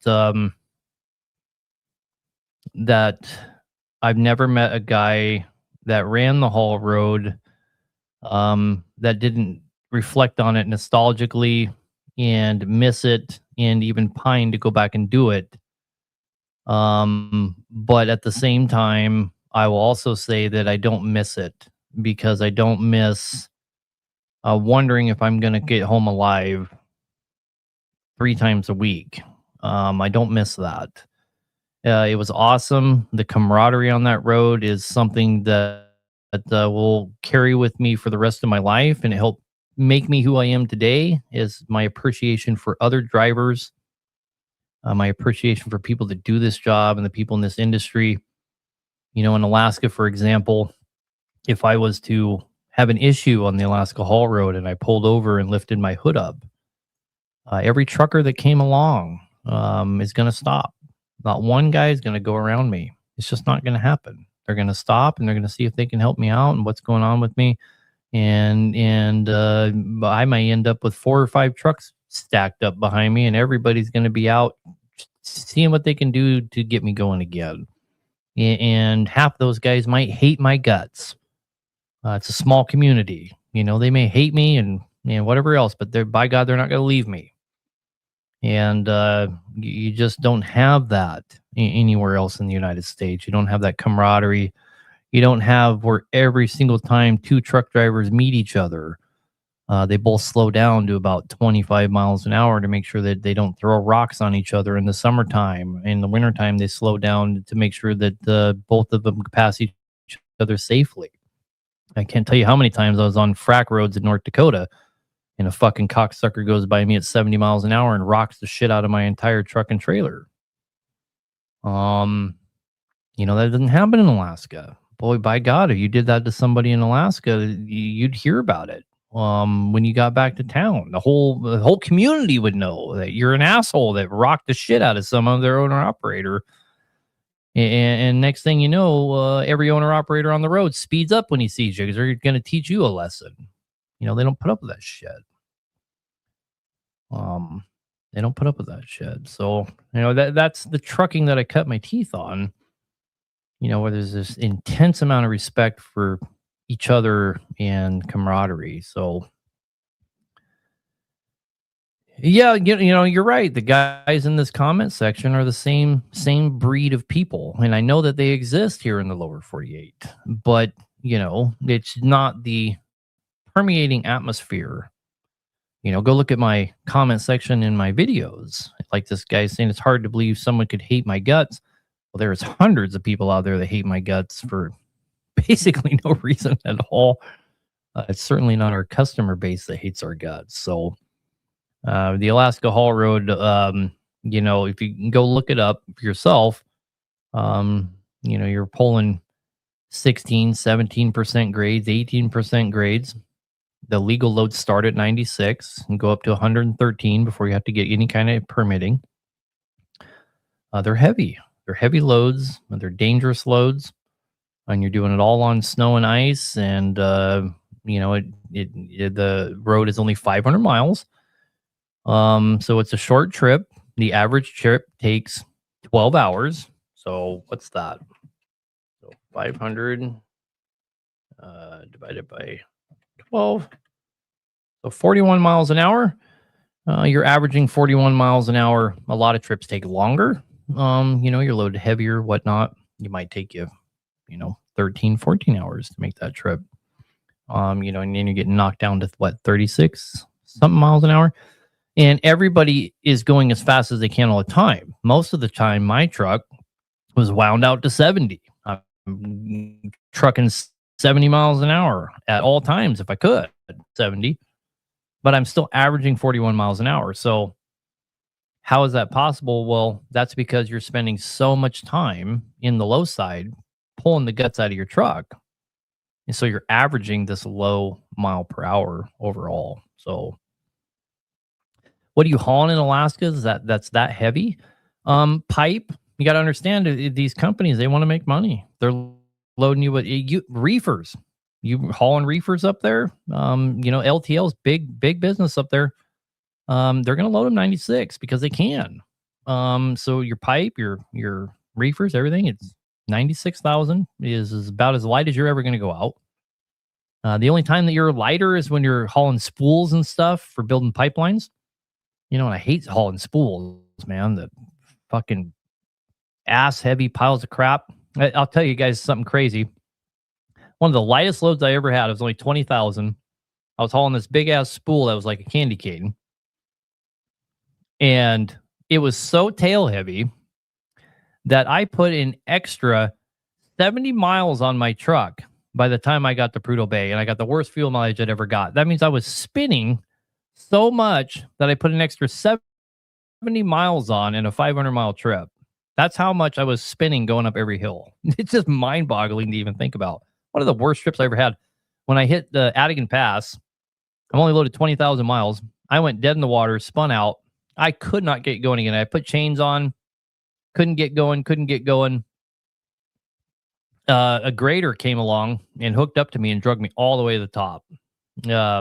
Thank God. I was so excited when I got my bill of lading. I was like, 20,000 pounds. I'm gonna have a great trip. I'm not gonna burn any fuel. Ended up being one of the worst trips I ever got had. So anyway, it's pretty intimidating when you are pulling in Alaska and you get to the top of a hill. It's pretty intimidating pulling the hill. Am I going to spin out? Am I going to go backwards? Am I going to slide down the hill? Been there, done that. And it's one of the scariest things ever.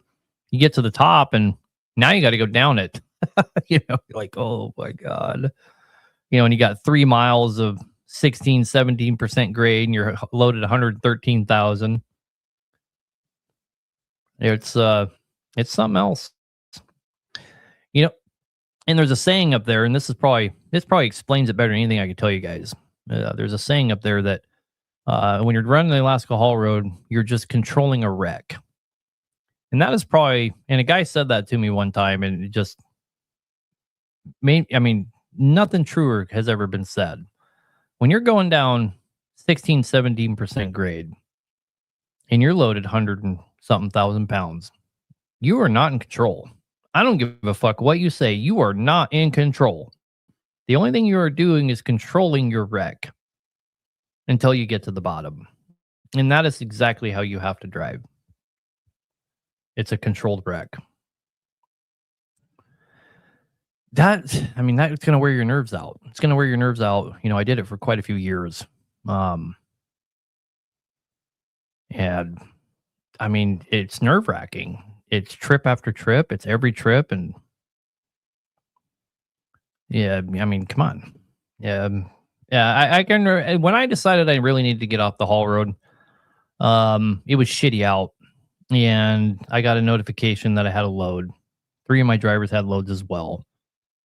And I was getting ready to go take this load, and I had a massive panic attack, anxiety attack. And the old lady called the ambulance. I thought I was dying. And they came and like, oh, you're having an anxiety attack. I was having an anxiety attack because I was so fucking scared to take this load. And I'm a professional driver that has ran this road for quite a few years at this point, and I was fucking terrified. So no, I don't miss the road. I don't miss that part of it. I miss the camaraderie. I miss all the cool parts about it, but that part I don't miss. It's pretty intimidating as well. You know, the only truck stop in the entire state is right at the beginning of the Elliott, which is 70 miles of the haul road. And you go in there and they have a whole room dedicated to haul road drivers that lost their life on the haul road. And it's a room about the size of the one I'm in. And the entire fucking room is covered in plaques with names on them. I mean, there's a couple hundred freaking names up there. And those are all people died that were haul road truckers. That's pretty fucking intimidating. The first thing you see when you're getting jobs, like, Jesus Christ. You know, and I knew quite a few guys that died. And there's only at any given time, there's only about 300 guys that run that road. And that's not very many. And different people die that you know running the road. I mean, yeah. No thanks. No thanks. The last of my brothers stopped doing it last year. My whole family ran that road, including my sister, the oldest Bennett's sister. She drove for me on that road for a couple years. Hell of a girl. She was the mechanic for my brother, and she really wanted to run the road. So I let her cut her teeth with me, and next thing you know, she was a haul road trucker. But anyway,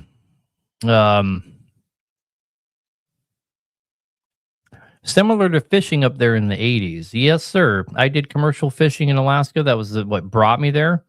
I did commercial fishing for 5 years. Now, that's a fucking dangerous job. Holy crap, that's a dangerous job. You want to talk about a dangerous job. Commercial fishing's a dangerous job, boys. Woo. But I can tell you right now, if you made me pick and I valued my life, you know, if it was just about me valuing my life, am I going to go commercial fishing, you know, on a 3-month stretch, or am I going to go run the haul road for 3 months? And it was just coming down to my life. Which one do I bet the odds I'm more likely to come back alive? I would probably go commercial fishing. I would probably go commercial fishing. I think my odds of survivability are higher. At least I'm not controlling a wreck day in and day out. Can you still make good money up there now? Oh, absolutely, man. They're paying more than they've ever paid. As a driver, if you were driving for somebody up there, you would probably make 15 to 20,000 a month. It's possible you could make more at driving somebody else's truck. Well, absolutely, they do pay you really fucking well, and that's why they're able to keep people doing it. They pay you really, really well, for sure. So, you know, owner operators, they make a killing. But the other thing you got to remember though is your trucks get tore up on that road. Get tore up, and I don't even know how to. Let me put it to you this way. Here, how bad could it possibly be? Well, if you've ever worked in an oil field, you know that the frac roads on oil fields, which are usually only quarter-mile long, are incredibly hard on your truck. Well, the Alaska Haul Road is a 500-mile frac road. Literally, it's a dirt road for 500 miles. It just gets beat out, and it just tears your trucks up. But anyhow, guys, that's a wrap. I probably better shut her down. I appreciate everybody. I'll see you guys next week. Somebody said I should have my sons on. I've had my sons on before. The problem with having my sons on is they have a lot of insight to offer. They're good kids. I certainly would enjoy having them on, but they're not really, it's all, we get all these calls and it's just me answering questions and I just kind of exclude them. At least that's happened in the past. Not that they couldn't do this show. They could come and do this show for me. But how many minutes can answer the question at a time? It's a little more interesting when I have a different mechanic on or this and that. But yeah, I agree. Getting my boys on here would be a good time. They definitely have a lot of insight to share despite their young age. But